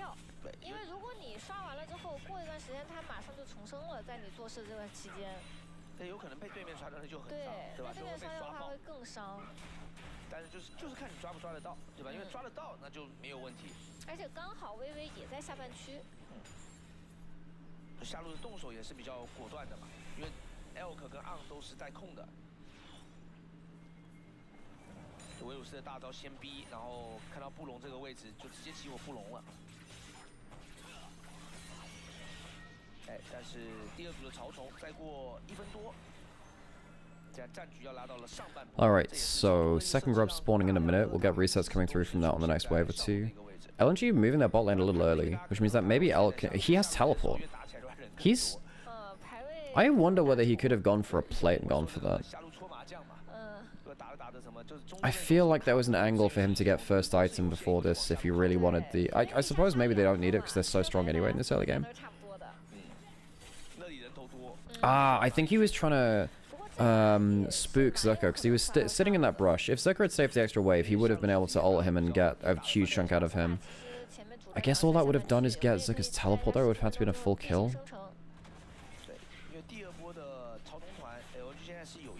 Bin has teleport on bot side anyway. That was pretty fun from BLG. I think that they're kind of fun. They could have kept Varus a little longer bot. Potentially look for a play, reset first item into top side because he has the extra teleport. I do like them looking for the play before the grubs though. Hey, what's up? Not much, just going to say hello. Howdy. Hello chat, how are we doing? What's our thoughts on BLG so far? I feel like they've been pretty good on the whole this split. Yes, in terms of broad oversights, they are good, Sam. BLG, the best team in the LPL, are good. Yeah. On Yeah. playing Elise is fun as well. I feel like that's kind of a gremlin enough champ for him to have fun with, because I know what Elkin on are like at times. I typically like on with more safety in mid and late game for him though. So. That's true. That's true. So, well, yes, I like on having the ability to kind of be the, you know, basically... The instigator. Yeah, I like him having some ability to throw chaos into the mix. Wei has had some very good early games. He's been very good at early games, but I say that just he's getting jumped on. That was a great caster curse, man. I'm well impressed. Yeah. Yeah. Do you want a coffee or anything, mate? I already have one, I'm good. Plus we're almost out of milk anyway, so I won't push it. Yeah, no, I think that BLG... they get the 6 scripts out of it anyway, so whatever. Yeah, cast curse even works in replays. That's just the power that I have. I've cast so much LPL, I can see the past, present, and future all out overlapping at once. He can influence the game to create death. It's the power of his midichlorians in Yes. LP. Did you know that LP is just another name for midichlorians? Yeah, I did know that. Did you? Yeah. Yeah. It's that LP actually stands for Lucas Points after George Lucas. So good. 而且他这个人还是给两分拿到了。 I thought it was lightsaber power. Maybe it is It's in the Star length of your Wars. lightsaber. Okay, I mean, you heard it here, folks. that's wonderful, Sam. That's wonderful. It's light side points, as opposed to DP, Can you- which can- of look, course means dark side Sam, points, can you and s- has no other meaning. can you settle on one acronym, please? Just one. So now you have 6 grubs for BLG, and they can just kind of steamroll the map. I was a little worried that maybe BLG hadn't got enough out of early game, because the combo from LNG is nasty as hell, and the anti-dive from BLG is not as good at dealing with a rumble as it is some other No. stuff. I don't think the Rumble's got strong enough to be truly threatening. I think if it was like a 3-kill Rumble, I mean, it doesn't. No, who was it, ahead I of the mean, curve, it might have been no, a bit no, different. I don't think that. Rumble is Rumble. I don't think it actually changes much. Rumble is don't? Rumble. No. Oh, because I feel like Rumble they've is got Rumble. I feel like they've got enough here with the Galio and the Shin Sao ult that unless at the moment I say it, okay, you know what? I take it back. It's my Rumble turn is to Rumble. cast a curse. Yeah, there we go. Rumble, yeah, Rumble is Rumble. Rumble is Rumble, and even if you pop, you know, a load of defensive stuff, Varus and Corki is still going to get hit by the Equalizer and have a hard time dealing with the team fight. This champion is very strong right now. Rumble is and it's a huge problem if your team can't play Rumble comps, because he gives you some very different compositions to play around. And Galio is the only answer.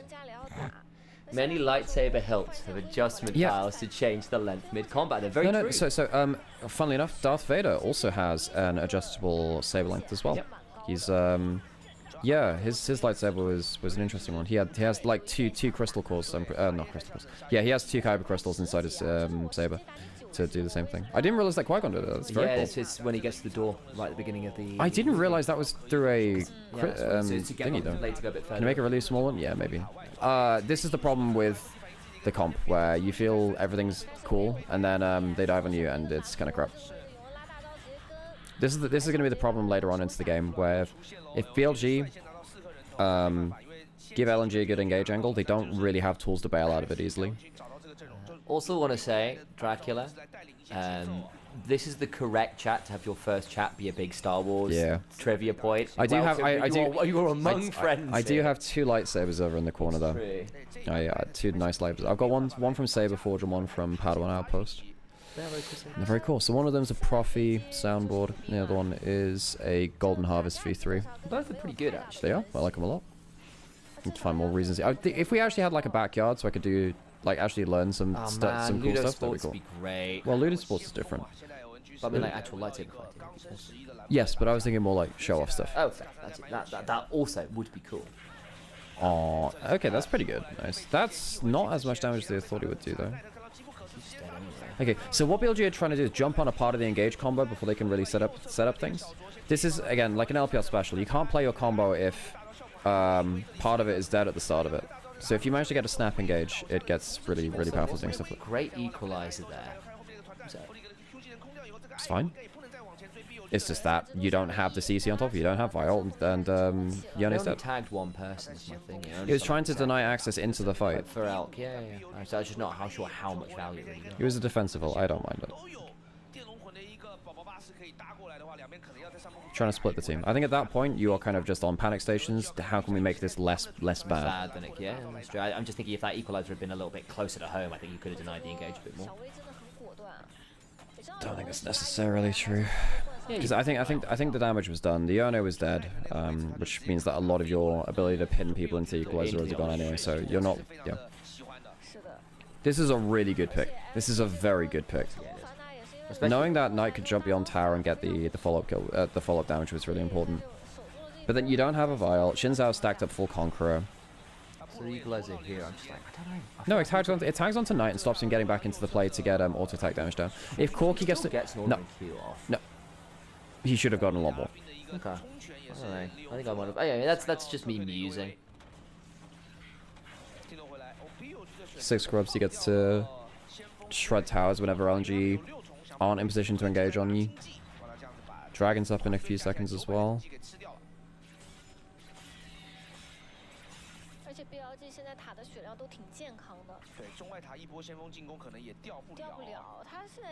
Edge of Night makes Vi's life a bit harder. I know she can smite it off, but I still think it is a little bit tricky. It makes no difference to Vi. I think it does for the equalizer and the Braum Q and the Vi to an extent. It doesn't for the equalizer. Equalizer gets the first tick of it ignored and then just applies it on the second tick. Stops the slow coming through immediately, doesn't it? Just reapplies. That's, yeah, I mean... Braumop's not awful, but what's happening? You don't have the Yone at the fight. I think BLG are playing very well at denying the Yone the ability to open up the fight on LNG's turns. They just throw themselves at LNG or at the Yone and stop them from putting their pieces together. That's been pretty good, actually, because they don't have the most intuitive engage. Because it is kind of like Xin Zhao hitting a W and then launching themselves or someone onto a Cocoon or a Varasol.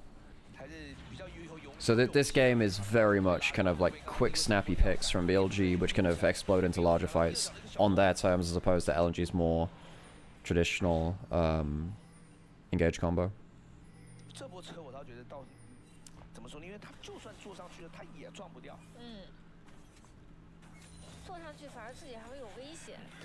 How's Photic been playing?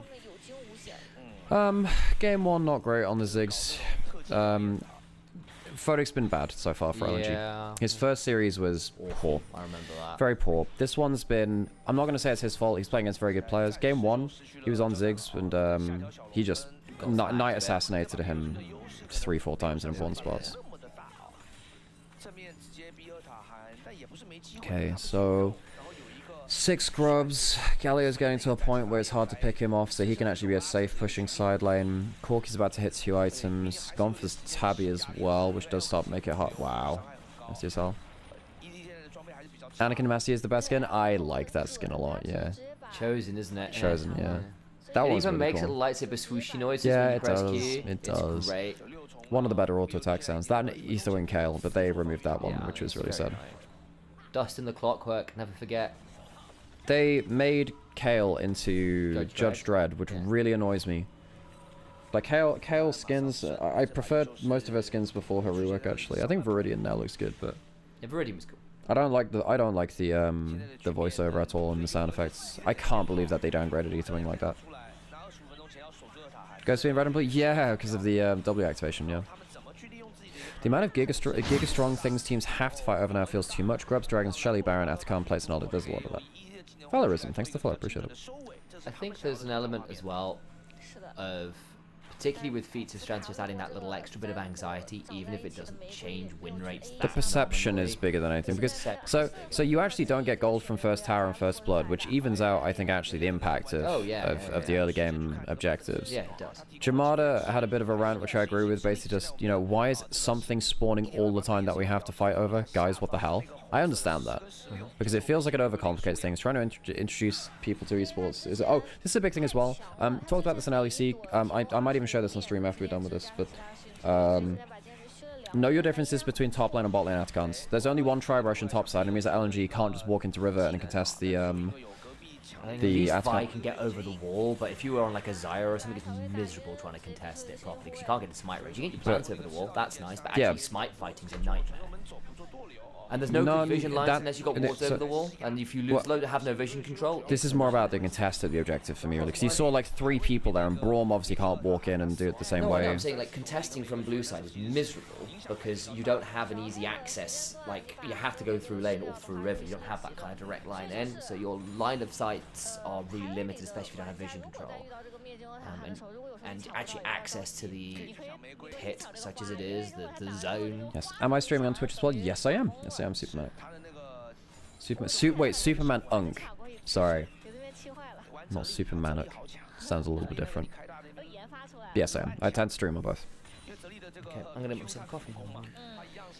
Cool. Go do other things. Yeah, I think a lot of teams need to figure out a lot of different instincts for fighting around Atacon. The setup is very different. The warding spots are very different, and though it's in a similar area to Baron and Dragon, you can ward some of the entrances and the approaches in similar ways. It is very important. You can't slack off on it. You need to get this objective stuff right.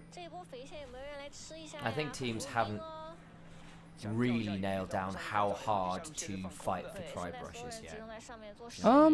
Like Some properly. have, not all. It's like Damwon Kia have. Yes. They've done doing that well. Barrel, lovely. I think he's doing a really good job of it. Yes, I think BLG do a pretty well. They haven't really been contested on it so far that much, so it's. We'll see when they get against top teams, and we'll see whether BLG are actually tested in that.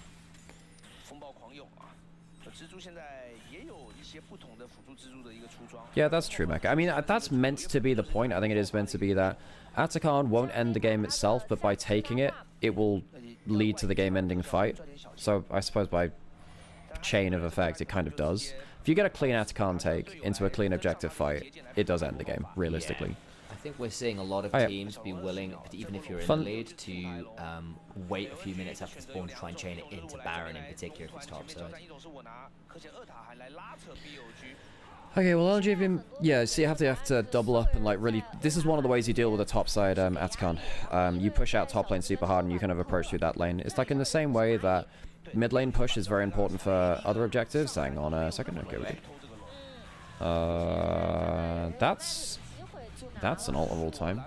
See right there, you still get slowed. It doesn't pop the spell shield, but the Rumble Equalizer goes straight through it and does all the same effect. So the Equalizer is not affected by the spell shield. Nope. Don't play a lot of champions with spell shields, to be fair. Yeah, it's kind of important to know that interaction for, like, the Wombo meta, I suppose, because we're seeing, like, a lot of lethality viruses, and kind of important to know what can actually reach and what doesn't. Elk's ult hit rate the series? Yeah, we'll miss me with that, just like Elk. No. Anyway. I think that's intentional for the average League player experience, though. Right, I've been trying for a while to lower the game time in average level games.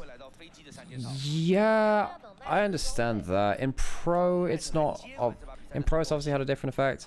My problem with the Atacon being added, Grubs to an extent too, even Dragon Soul was kind of like this.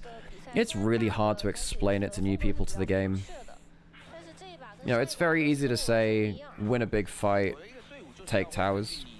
That one's quite easy. When there are a million different objectives which all interact with the game in different ways, it's quite hard to explain to someone new to the game how that all slots together, really.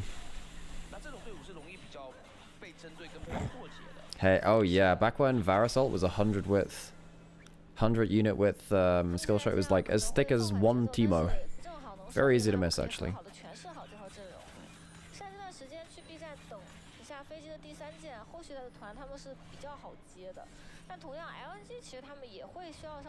So this has been obviously a bit of a slower game.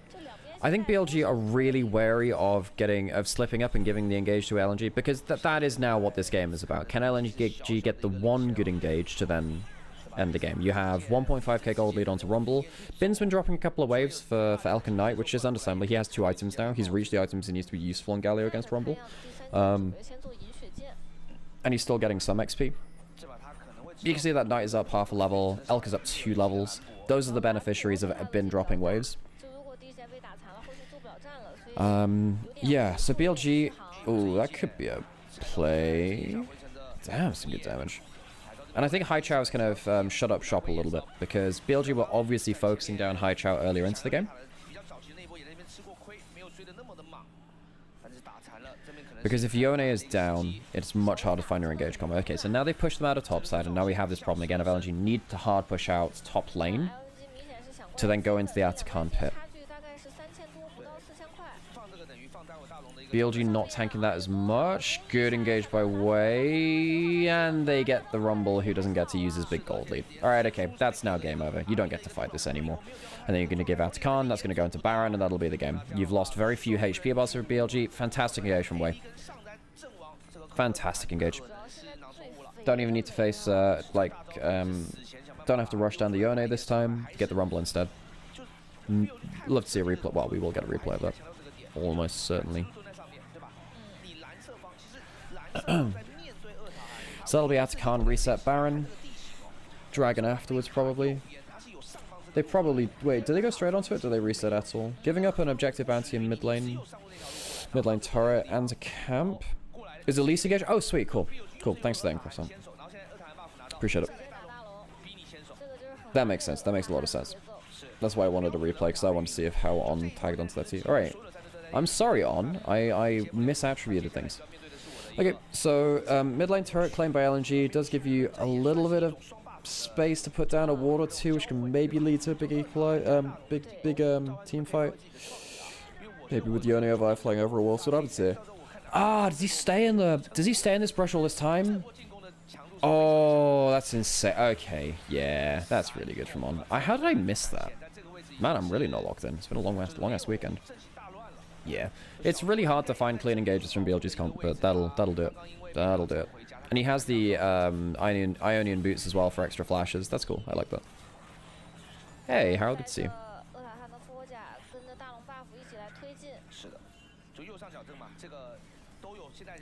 Now you got 3 dragons for BLG.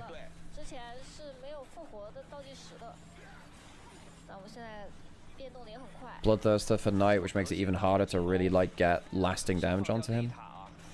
Longest weekend because it's Tuesday. True. Oh, that's not a happy Braum. Okay, well actually no, the Varus doesn't do that much.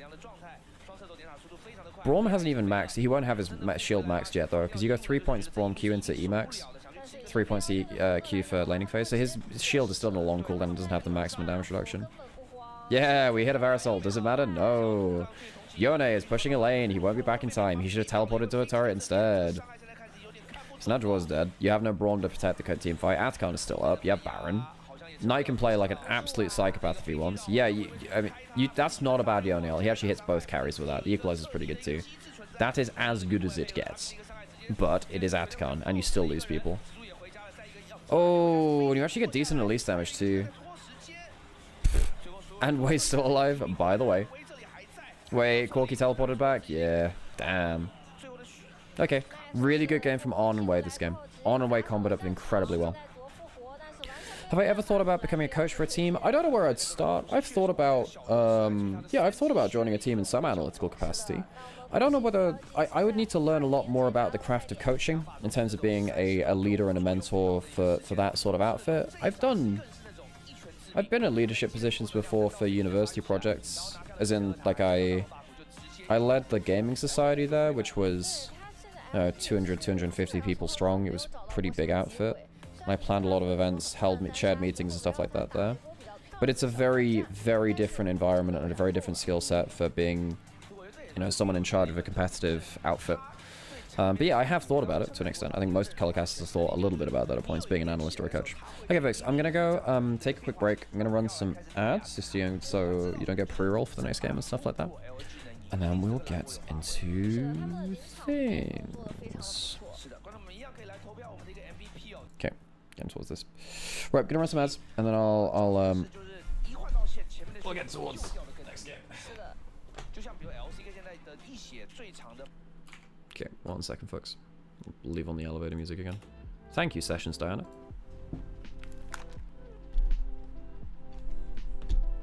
It's fine. Some Mars bars I can eat.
Quick freeze frame. Wait, what happened with the freeze frame? I want to fall asleep at my feet. Have I ever done that? I don't know if I've ever done that. I don't think I have. I will have lunch at some point. Hey, we're on game 3. We're almost through the series. Hey, let's get into it.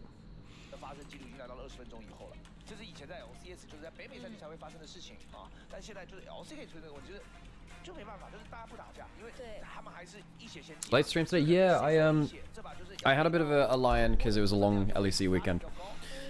And then yeah, I decided I'd turn the stream on because I hadn't done that for a few days because I was busy with LEC before.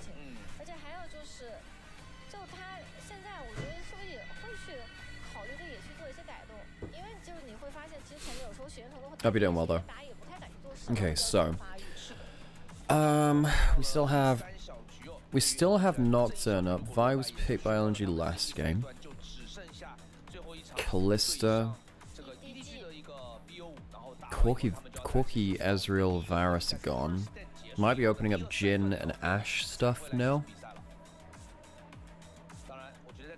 What else in bot lane? Caitlyn's banned too. Engage supports are getting thin on the ground. Oh no, you still have Rakan and Alistair.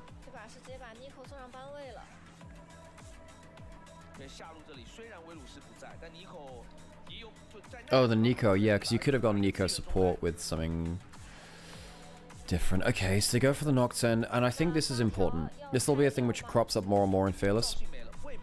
Ah, yeah, Leona, very true. Leona, very, very, very good point. Because Leona's been banned most of the series. But this is something that we're going to see more and more in the future of Fearless. You pick a champion like Nocturne or Vi, which kind of determines your composition from the start of it. Because now you can go Nocturne, Orianna, or you can have something like a Jhin or something to follow up that, or Kai'Sa maybe to follow the dive.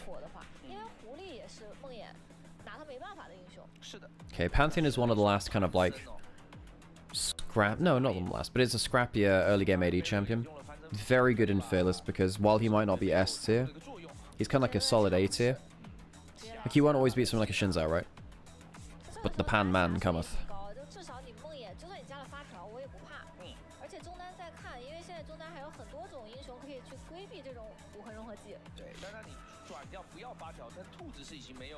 Okay, that'll be a bit different. I mean, Jinx has pretty good matchup versus Xayah. You have better wave control, you outrange her. And if you play frontline kill to frontline kill, Jinx has a bigger payoff with her passive than Xayah of just, you know, getting the kill. Only getting a W move speed activated. Okay, so what do we go with that? Both teams kind of want Leona now. You want Leona into Xayah, but maybe you could go Xayah Renata for BLG. If you go too heavy dive though, which is a problem. Haicho's he's a notable Akali player.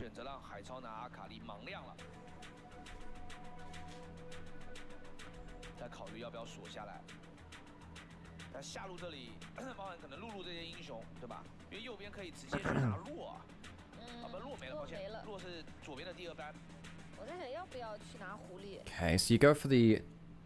Yeah, I mean, so what Akali wants to do now is kind of jump onto the Xayah, not always kill, but threaten her to just back off from the fight.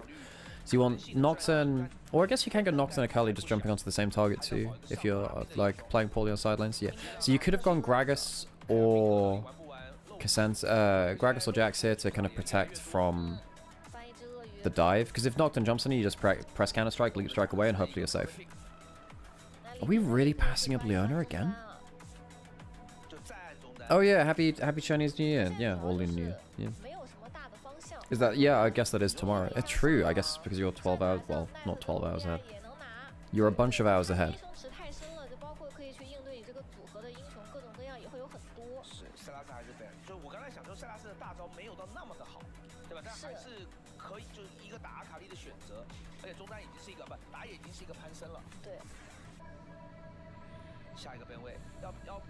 Silas banned away from Knight. Well, that is one of the better matches, the Akali. So what is Knight thinking? You could go Victor and go Zhonya's second. You can Azir. I think Azir is mobile. I think Azir is maybe better here. I was thinking Azir, Ahri are the two safer mid laners. Where are the red packets? They were handing them out on stage actually recently. But this video is from before the last few days, so.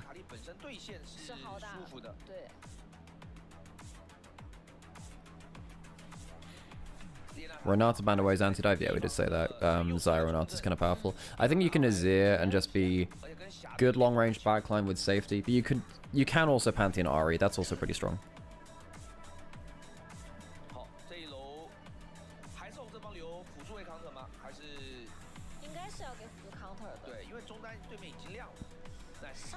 Nice, okay, so it is easier. Longer range,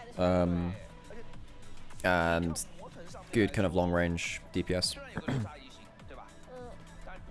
Pantheon helps Azir get through the early game. Pantheon's very good into Akali as well. I'm surprised the Akali went into the Pantheon. Obviously mid lane to jungle matchup, but as the Akali you struggle to deal with the Pantheon. Because you can't flip out of it, because even if you dash away from Pantheon you get stunned when he lands. You can't dodge the Pantheon stun. Really good poppy angle. That is an insane poppy angle. You can put that top lane or bot lane. It's fine into either.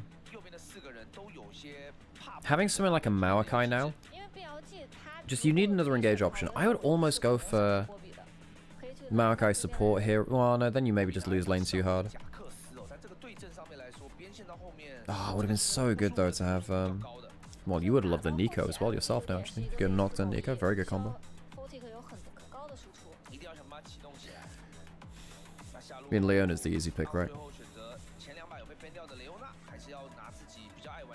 Go for the Bard, alright. That's quite risky. Decent lane bully into the Alistar. But very squishy against the burst damage that LNG have, and you're threatening giving over a reset to the Jinx. Yeah, On's Bard, not historically the best champion ever.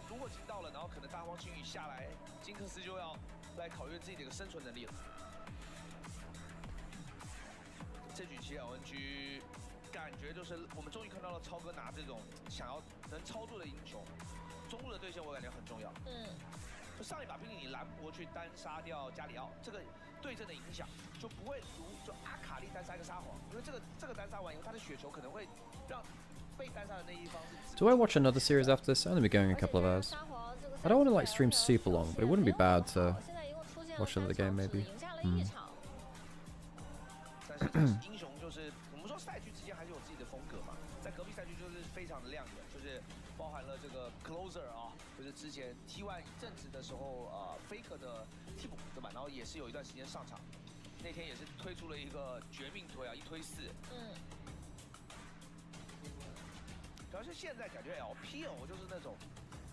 Very stylish on. Oh, that's the Chinese New Year gala, as in like the dress up gala, not the player gala. So a lot of the players get to dress up and be fancy.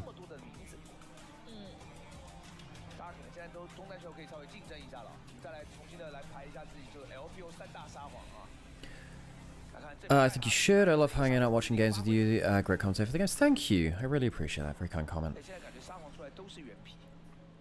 I don't want to push myself too hard today because I do need to rest after the weekend properly, and I do have some stuff I got to sort out. But I guess I could watch maybe one of the T1 games or something.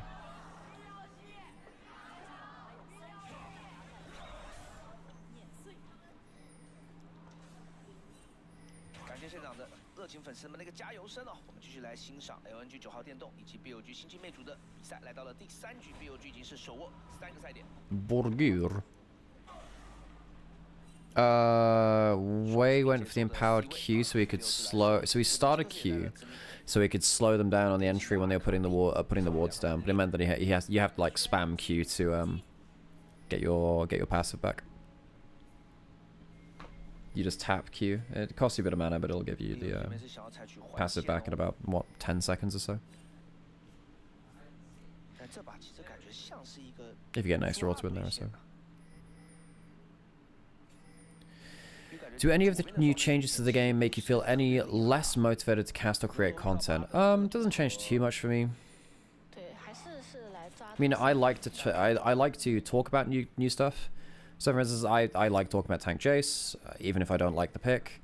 I like to talk about Atakan, even if I don't like the objective. I like decoding new things in the game, right? So Bin's trying to just kind of rat his way into getting some more XP. Zucker's trying to do the same thing. He's trying to get up and get in. He just got a bit of XP there. Yeah, that's kind of big. He uses the W for the move speed to get some of the first XP from the wave there, which means he can hit level 2 on the dive if it comes to it. But now he has to recall for XP. He's going to teleport back to the lane anyway, presumably. Wait, no, he's not? Why, I was wondering if he'd teleport back for the immediate XP, but I guess the wave's slowly crashing in, so... Did Arcanon see him recall? Because if they saw him recall, they just fast push, right? Is the full wave going to die to that tower? Worth noting, On has exhaust, not heal. Which most supports are running right now. Draw has ignite as well instead of heal. But I guess also Alistair has he has the triumphant roar for his heal. I want to see how Knight does in the Azir as well. It's nice to just track Knight playing Azir because it's a champion which he's not typically had the best form on. I'm not saying he's a bad Azir. Well, look, Kira's been a big Knight Azir apologist. I don't mind Knight Azir, but it feels again kind of like the Orianna for him, where he has a good laning phase or like one good part of the game, but it's not like consistently as excellent as his other picks, right? No idea where that QW was going. Yeah, QE was going.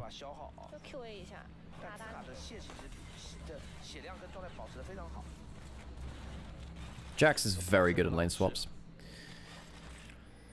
Didn't get in range for the cannon XP though, which kind of sucks. Yeah, I guess the root from that. Nice.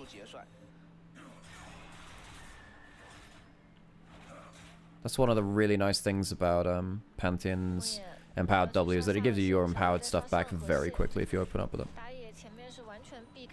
Rare that Knight gets game-changing plays on his ear compared to other signature picks. Yeah, for sure. I think especially when you compare it to like his very best picks, he doesn't have the game-ending sweeps in a way that you know, BDD, Faker, Yukal, or Chovy get.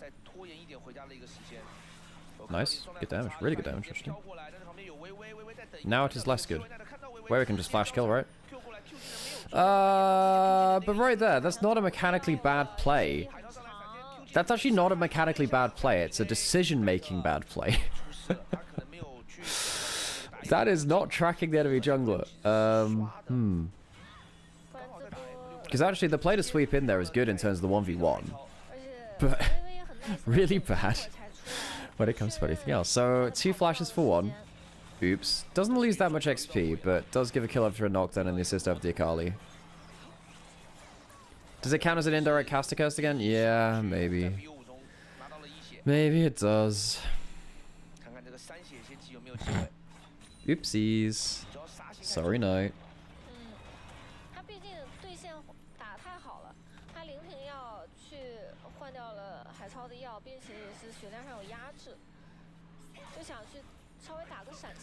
Yeah, one of the more fun things about playing Azir into Akali is that she puts down her W, you just put down a soldier in the field, and you just click on her whenever she does anything.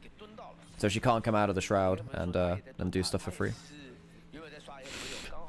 That's me, Segafax. That's me. I sit there and I think, how can I gaslight my audience next? Yes, this will make them look very, very stupid. Yeah, I have the script. I have the script, but I'm reading it upside down. I'm doing 1,000 calculations per second, and they're all wrong.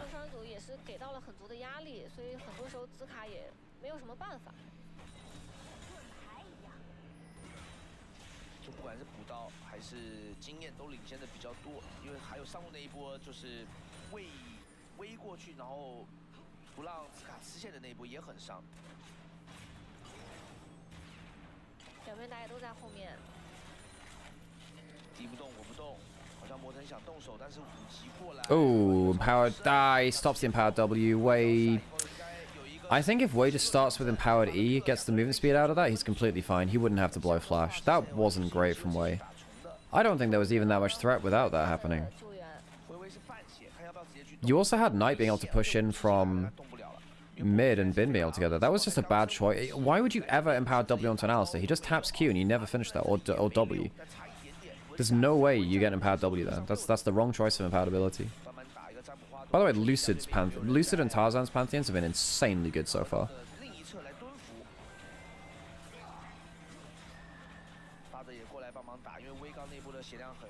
Okay, they managed to get 2 grubs for free, despite Wei losing all of his HP in that top lane skirmish. 但下路这里兹卡补了很大一波的一个经济啊。下路有吃到镀层。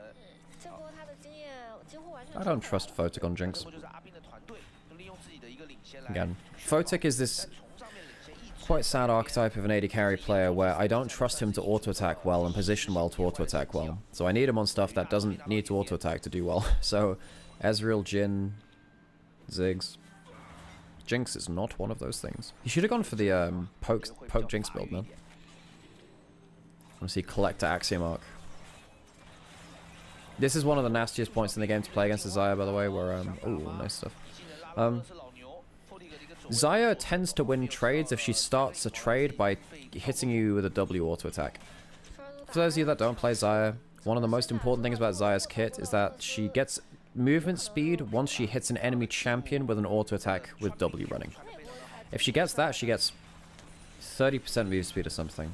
It's pretty huge, or it's even a flat movement speed amount, I can't remember, but like, it's a really large amount of movement speed. So if I'm sat there as Xayah, and I get to tap my W and immediately auto-attack an enemy champion before I take too much damage, I am very, very happy. You know how the game's good if you get closer game by game? Maybe LNG will win in a best of 10 or something at this rate. Yeah, we found the code. Just what you need to do is just keep making BLG play games while you sub in another team against them, and eventually they'll just collapse from their seats.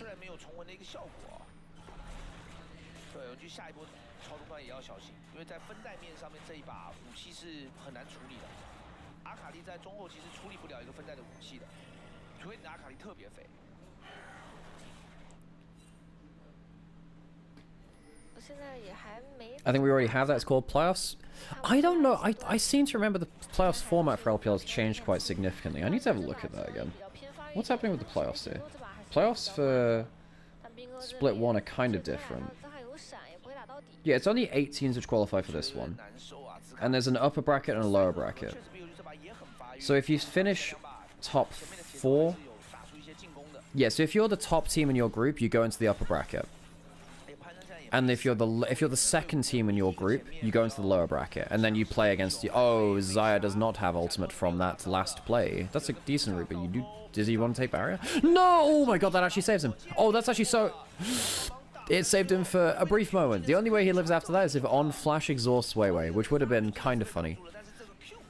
So for Split 1, we're not doing the regular LPL playoffs. Now let me go see for the rest of this. Do we? Let's group this and Split 2 playoffs. What about Split 2 playoffs? Is that the same playoffs bracket? Split 2 playoffs is... Whoa, Split 2 playoffs is very different. Oh, no, but Split 2 playoffs is the same. No, it's not. It's not even the same there. There's a lower bracket for that too. So we've gotten rid of the gauntlet. That sucks. I love that. And then we have the grand finals, which is at the end of the year. Which is... What happens with that? Which is, again, it's a double elimination. So we have double elimination playoffs, but with, like, 12 teams or something. Jesus, that's very different.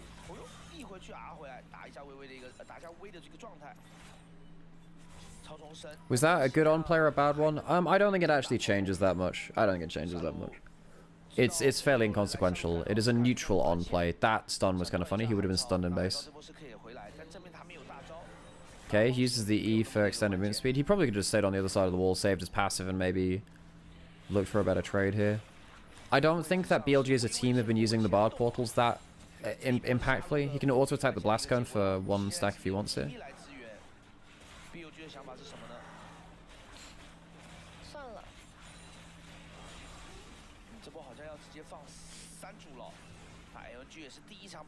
As strictly a viewer, the Atacama buff feels so unserious that my interest in LoL as esports has dipped. I mean, I can understand that. It's kind of hard to explain the it's hard to explain what the buff actually. Hang on, Zucker could actually get a kill here. He needs to be a little bit careful. You still have a Zir ult. Does he just? You can't do much here because the minion wave stops an E landing from Akali. Ben still has flash. If that wall stun hits, he kills him with the ult. Close from Zucker. Maybe you could flash to get a better angle. I don't think so. That's pretty close. And now Wei kills him, I think. Oh, maybe you could have flashed it. But then it's probably flash. No, even if you flash out the Pantheon Stun, you get stunned. I actually think Wei can kill her. If he flashes the ult, W's because the W's down, I think he kills. Zucker just decided between he wanted to go Merc Treads, sold them, or went for Tabby instead. That's kind of funny.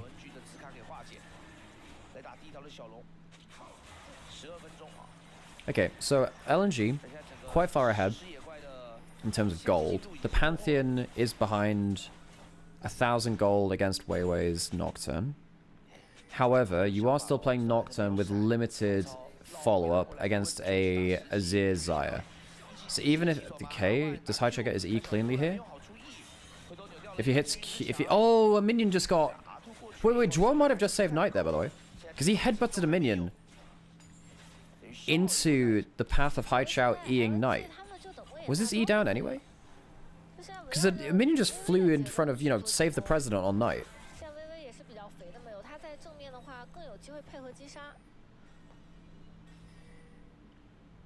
I don't get how LNG cleanly closed down the carries later into the game. That's going to be a big problem. Oh yeah, by the way, this is 15 point... Well, okay, it's technically S1.15.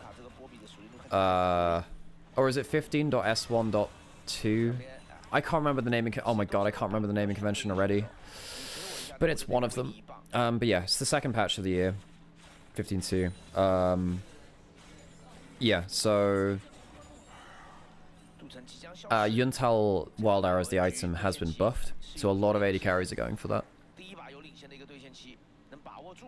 As has 25.S1.2, right, okay, that's the one. That makes sense.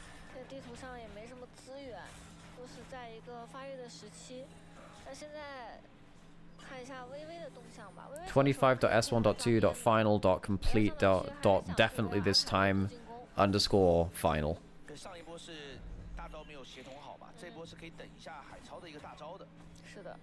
.github. Okay, that's all you could see. Okay, On might just get deaded.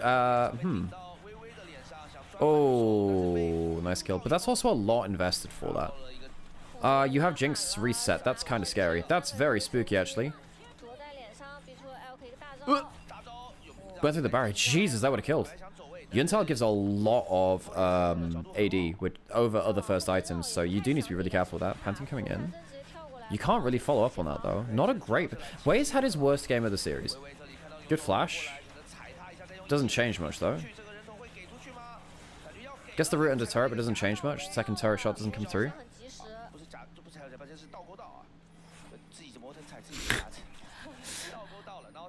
True, Mecha.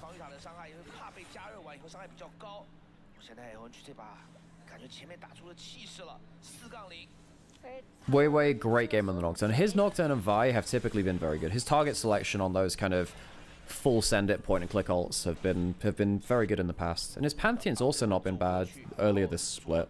I don't think he was the problem with that. Oh, On. Yeah, I mean, this was the problem with locking in the Bard. You are quite likely to just randomly die. Not that you have that many options. Good barrier. I blame On's Bard. It makes the games more Fiesta somehow. Yeah, partly because like he will just randomly die a lot more easily.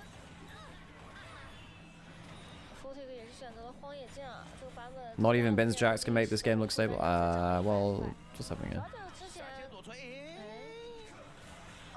There's just no damage on Wei because he's gone Sunder Sky first as well, not even Black Cleaver. Q? Aww. At least walk down, align yourself with... Haicha might kill both now. He doesn't want to use R2. Now he can. If you got that kill a bit more cleanly, maybe you can kill Wei as well. Knight picks up the wave bot side. Oh, Knight's going for the Leandri's Riftmaker as well. You baited Bin into the caster coast. Yeah, that's the one. You are the script. Okay, Zyra ult for Nocturne ult, but you have Hexplate, which is better cooldown. The root doesn't land. And the ult kills. Damn, LNG just have a better version of the Pantheon right now. The Nocturne is really far ahead and forcing plays in a much more cool way. What timeline are we in? I mean, Akali's been played a lot, Solly. So Akali's been played a lot right now. Because a lot of the meta is playing long-range backline carries, so stuff like Azir, Victor, Corki, Ezreal. I mean, Zyra counts on this too. So one of the answers to that is, how do I just stop the long-range backline from doing stuff? And Akali just jumps at them every fight. So Akali's been doing quite well with that. That's a teleport. That's a really good teleport, yeah. Yeah, it's Leandri's as well. I think it is so important that Azir is picking up gold. If Azir is picking up gold, this game is playable for BLG. Because you might be able to force Zyra ult, and you might be able to, you know, punt away Pantheon or something like that. I don't think you reach the Azir that easily, because the Azir ult seems to be a bit more safe. This is a good trip. This is a good double angle, though. Pantheon ult and the Bard portal around on the other side of things. They split their forward focus a little bit too much, though. That's a good ult. Okay, cool. Now they finally get their budget Nocturne ult in the Pantheon ult off. Nice. Haicha's not... Well, Akali's not great at killing towers, so we can't split push that effectively. Azir gets to hit towers, which is nice for him. That's the Zyra. Break up a mid lane turret. This is a huge play. The fact that LNG managed to die to that play mid lane changes the entire game now. BLG find a point where the Hexplate Nocturne's ult is down. Find a really good play in the mid lane. Get some good gold onto Knight between bot lane turret, mid lane turret, kill bot lane. Get a dragon stacked up as well, so LNG aren't forcing like a soul point or something like that. Not that they would do, because most teams, even when they're ahead, don't stack dragons now. It tends to be the losing team stacking dragon as a constellation. This was really good. The slow from the Pantheon was insane here, actually.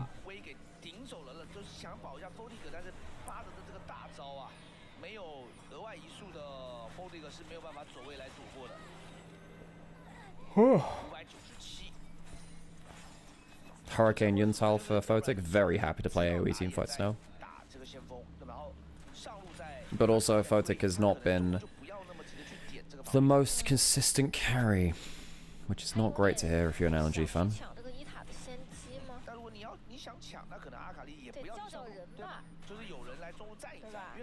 Knight's going towards Riftmaker pretty shortly. Seems unreal that in Fearless you get game 3 and Bin gets Jax. Yeah, I mean, Bin gets to play everything, right? I mean, he'll get a game with Cassante. What did he play last game? Galio into the Rumble. One of the greatest things about BLG is that while they have... Every player has that one pick they can just play for a special moment if they want.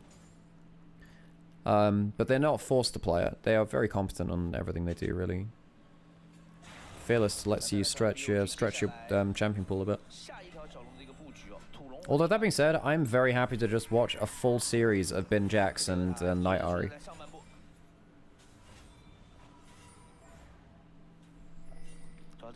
They are some of my very favorite players to watch on their best champions.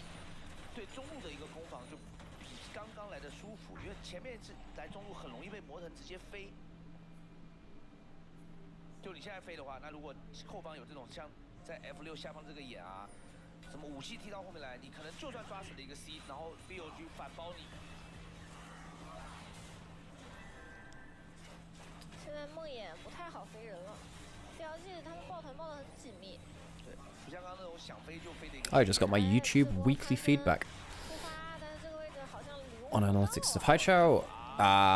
Well, now you're just falling behind the pace of the game. Really good tower from Knight to just hold someone in mid lane. Weiwei would love to be responding to this stuff with Hexplate, Black Cleave. Weiwei is so strong. But because now suddenly the Azir is going to be perma-wave clearing using passive well, is very safe because he has a bunch of HP with these items as well.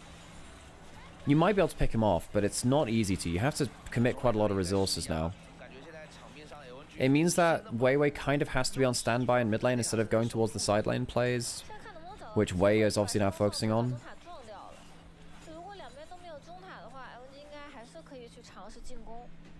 My YouTube shorts have been doing quite well recently. 原本就是金克斯在送线，对吧？现在变成是 BLG 这里能先送线了。海超复活以后直接 TP 上来。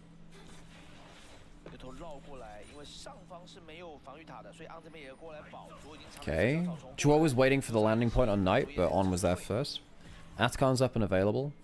Knight has teleport as well. He'll be heading towards 2 items, not too far off of this. He did get 2 out of tower's worth of gold.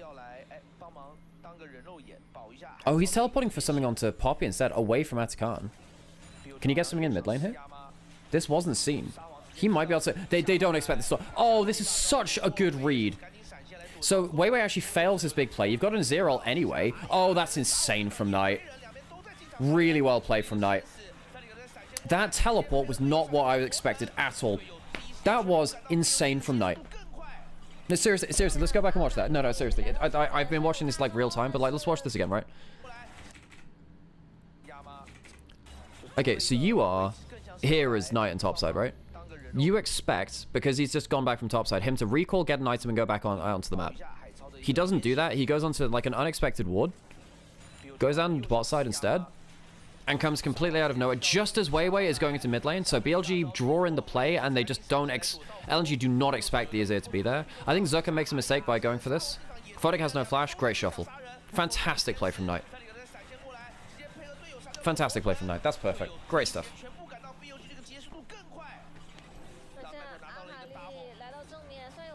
God, he's so good at League of Legends, man.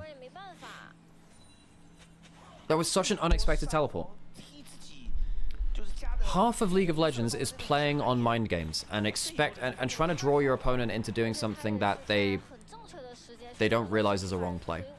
Because look, people are intelligent most of the time, especially in pro, right? They think they're making the right play more often than not. So you play with that instinct, and if you can use their own instincts against them and say, you think this is the right play, but actually I've disguised it as something else, you can get huge value out of it. Knight not going for the recall, teleporting down, incredible. This whole play is because Knight calls that he can go for the teleport, BLG overextend in mid lane, and LNG think, okay, well, we have a hugely powerful Nocturne, let's look for the play here. And Knight is there to back them up. So well played by Knight. Knight is so good. Great teleport.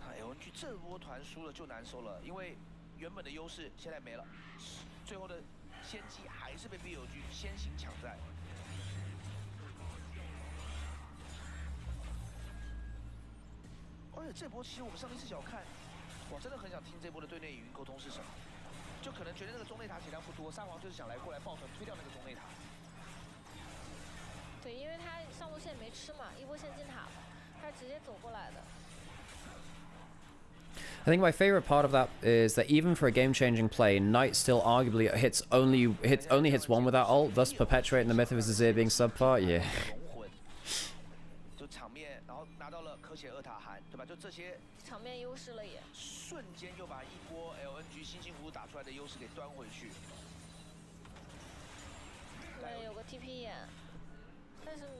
That was that's one of my favorite plays this week. That's one of my favorite plays of the split. And it doesn't look like much, and it's not against the best tier opposition, but it is one of my favorite plays this week, at least. Maybe I'm overselling it. But that was a really nice mind game. I love those mind games where you can visibly tell how someone has deconstructed the other player's thought pattern on a game.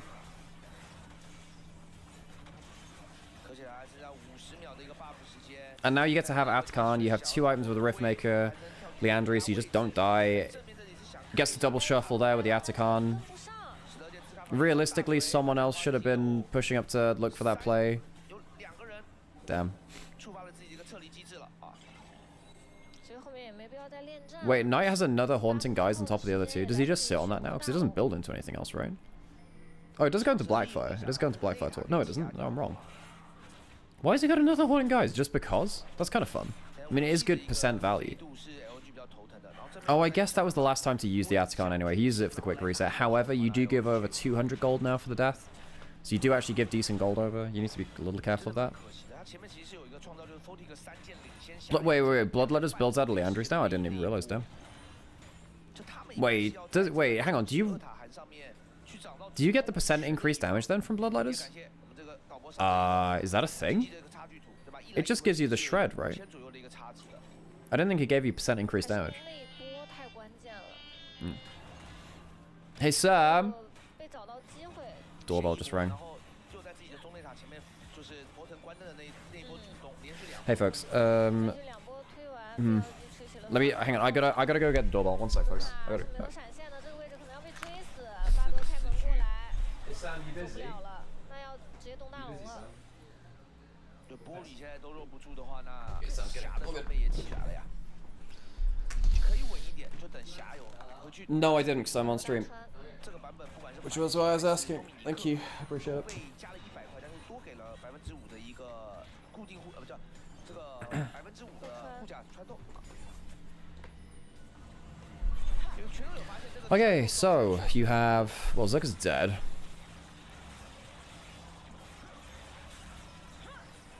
There's not really much you can do. Well, maybe just do Nocturne full send.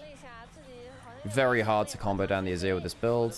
Buys up the Alistair combo. He's just going to die without even... Wait a second. He may even burn down here to Leandri's. In fact, he does. Knight goes into the back line. Gets a ton of damage onto the Nocturne. This is one of the great things about this Azir build. You don't have to...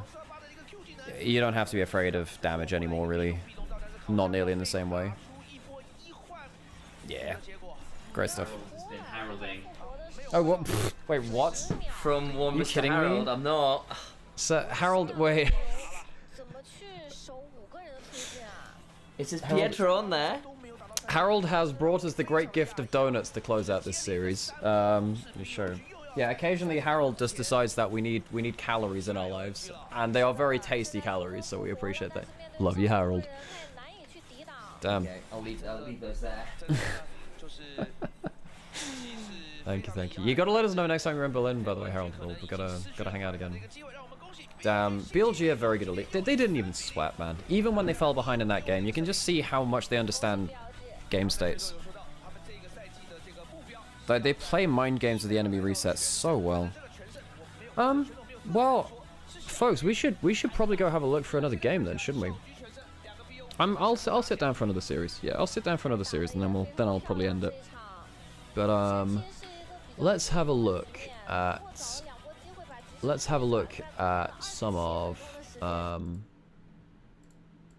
let's have a look at let's go LCK. Let's go watch an LCK series. Let's go watch an LCK series. What have we seen recently? It's 2-1 player. They had a 2-0 versus Nongshim. Oh, I didn't watch Smash's debut series. I should maybe do that. But I also don't want to like full VOD review. Huh? Maybe I'll... I do kind of want to watch... Oh, screw it. Yeah, we'll do it. We'll do it. We'll do T1 versus KT and we'll figure it out. These are highlights. These are the full ones. We can do this. Yeah, we'll do this one. I'll run some ads now and I'll get myself another... Well, we'll see. I'll leave it on the pregame, I guess, if it's happening there. Is this game 1 yet? Okay, I'll leave it on here. This will give us like a bit of a run-up. I'm going to run ads. And I'll have a donut, because I'll have many donuts. Thank you, Harold. Okay, run some ads. Yeah, we'll watch the Telecom War, folks. And I'll get myself a cup of tea or something. So yeah, then we'll go through it. Do I want to properly VOD review this? Guys, what do you reckon? Do you want me to do a proper VOD review, or do you want me to sit down and chill watch it? Well, you can decide. How long is Install Draft comes in? Hang on. I'll leave it a little before this.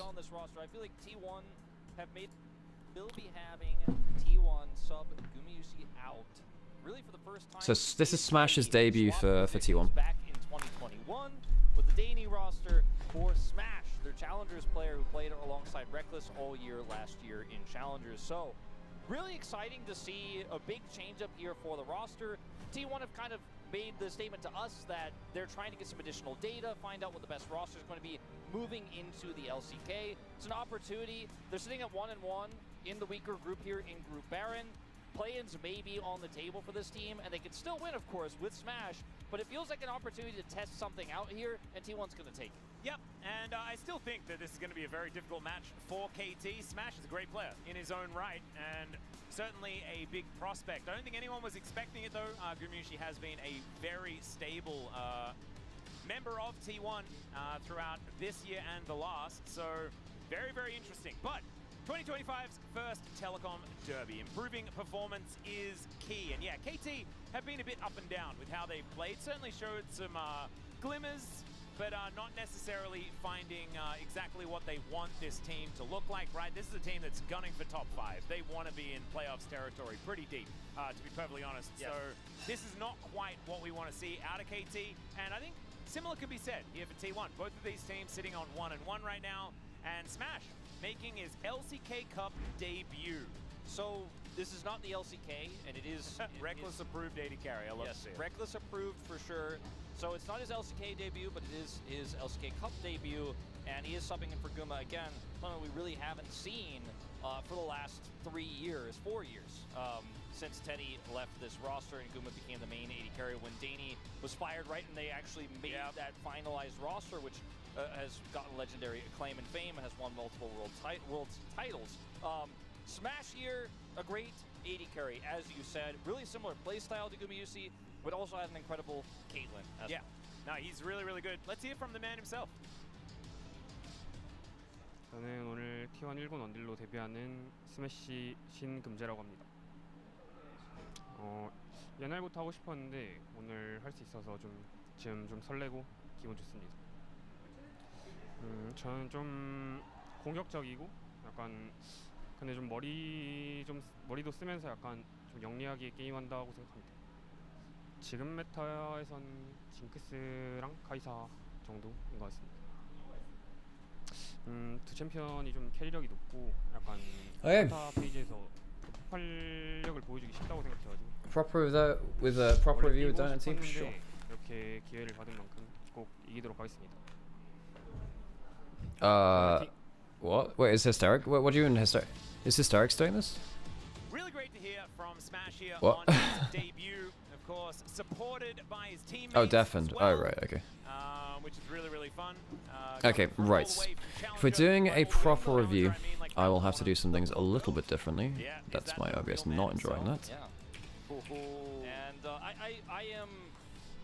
I want to say T1 has had some pretty tough emergency sub situations throughout the last few years. This is Okay, we will properly review this then, folks. We will properly review this. Has earned his right to be here as well.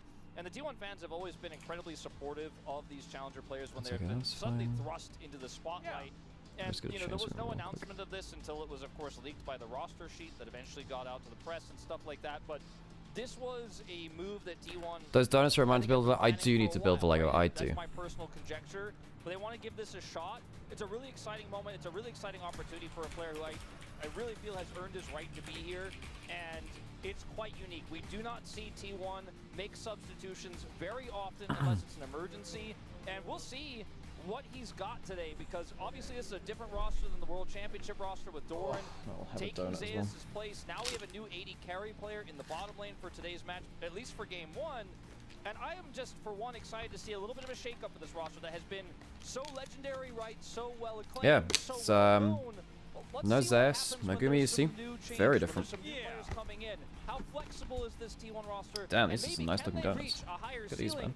These are insane. Oh shit. Exactly, and that's what they're looking Says for as closing well. on them. Is Smash just going to fit into this roster a little bit better, perhaps? You know, they've got Doran now on the top side of the map. He's a very different player to that of Zeus. I mean, that's been proven as they faced off against each other, because somehow Doran seems to get it together in that particular matchup.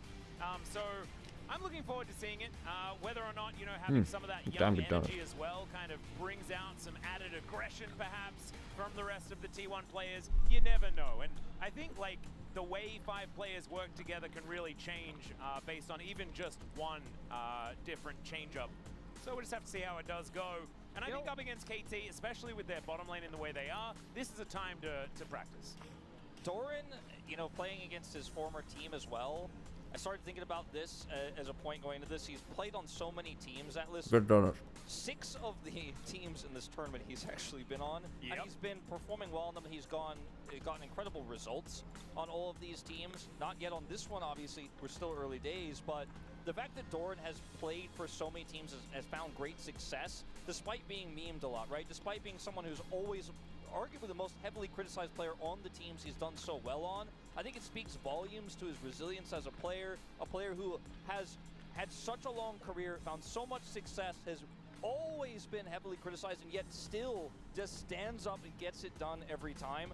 And you know, there wasn't a better player to pick in terms of who was available, right? In terms of free agents when they lost Zeus, but let's see what he can get done on this roster. I feel like T1 have made some big moves, some of them out of necessity, right? But I am really looking forward to seeing how this team grows throughout this year. And today we have kind of the honor, the pleasure of having, for the first time, Smash on this LCK stage. And I think people will be surprised. Okay, let's get into the draft. Yeah, this guy is really, really good. I'm really glad that actually he did get a lot of extra attention, right? Playing alongside Reckless, yeah. Because this guy's actually been quite well studied because he played alongside Reckless. Okay, let's get into draft and let's actually start analyzing this stuff. A lot of fantastic things to say about the guy, and even he was a lot of that league play in that said about but is also here to support his team. Draft. Was of course sitting behind Perf. Be the main player for this roster and has now accomplished so much, multiple worlds titles. You know, I don't know if it's going to be long term or not. Okay, folks, let's get into this. This is going to be a VOD review of T1 versus KT, which is the debut of Smash onto the T1 roster.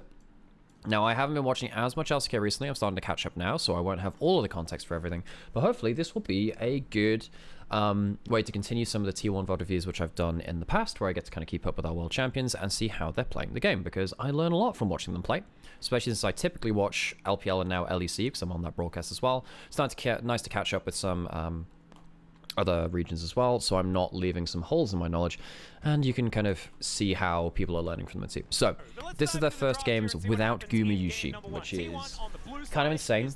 Now, I'm not going to talk about too much stuff there, because I think that's a very heavily laden topic. So what I want to do is see what he brings to the team to Smash. Over someone like Gumayusi, who has, of course, been incredibly consistent for the team, even when T1 have had big drops in forms.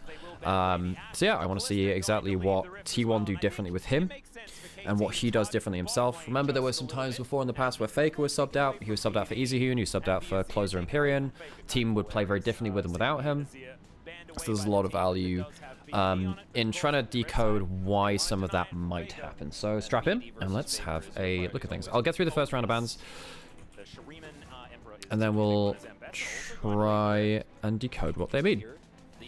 Very different first bans to what I expected. Skarner has to be the last ban, right? You don't let Skarner through on any meta, really, do you?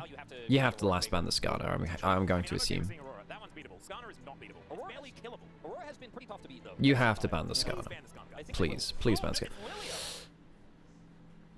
Well, we already have something to talk about, folks. KT might have already thrown the game by not banning Skarner. That champion is one of the most broken champions I've ever seen in pro play. 100% ban rate in the LPL is not even seen a single game. And normally banned on a red side because it's an easy first pick. So we'll see what happens with that. I just want to confirm this is a Skarner first. If it's not a Skarner first pick, I'm even more confused. Yeah, so that's easy. You've given the Skarner first pick. That's a very smiley face, as of course you would be, because you know you've just kind of got yourself the insane first pick. Very few things value that. This is on patch 1 of the season, not patch 2. So there is some questions about that too. Kalista is uniquely strong right now because they've changed the way that her dash scaling works. In late game, Kalista's dashes are even faster, so she works a lot more scarily in late game. She actually scales a lot better now because of that. Azir away from Faker, that makes some sense because it's, you know, a very good dominant laning force, and he tends to actually beat out Orianna as Azir as well, which is kind of scary, because normally it'd say, oh, you can give over Azir, you can pick the Orianna, that's fine, we can out lane the Azir with another mage. That's not necessarily been the truth. We've also seen the Lilia band away, which is a little odd to me.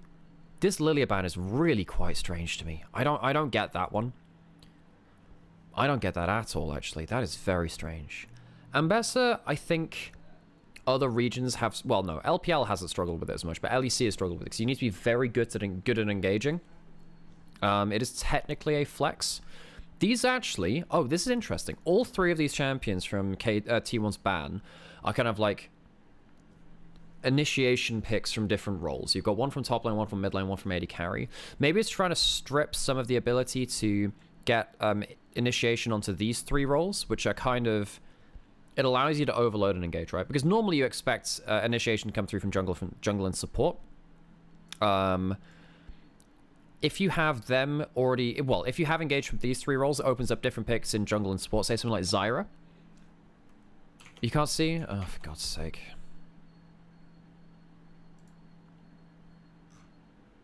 I'm going to have to start this again then, aren't I?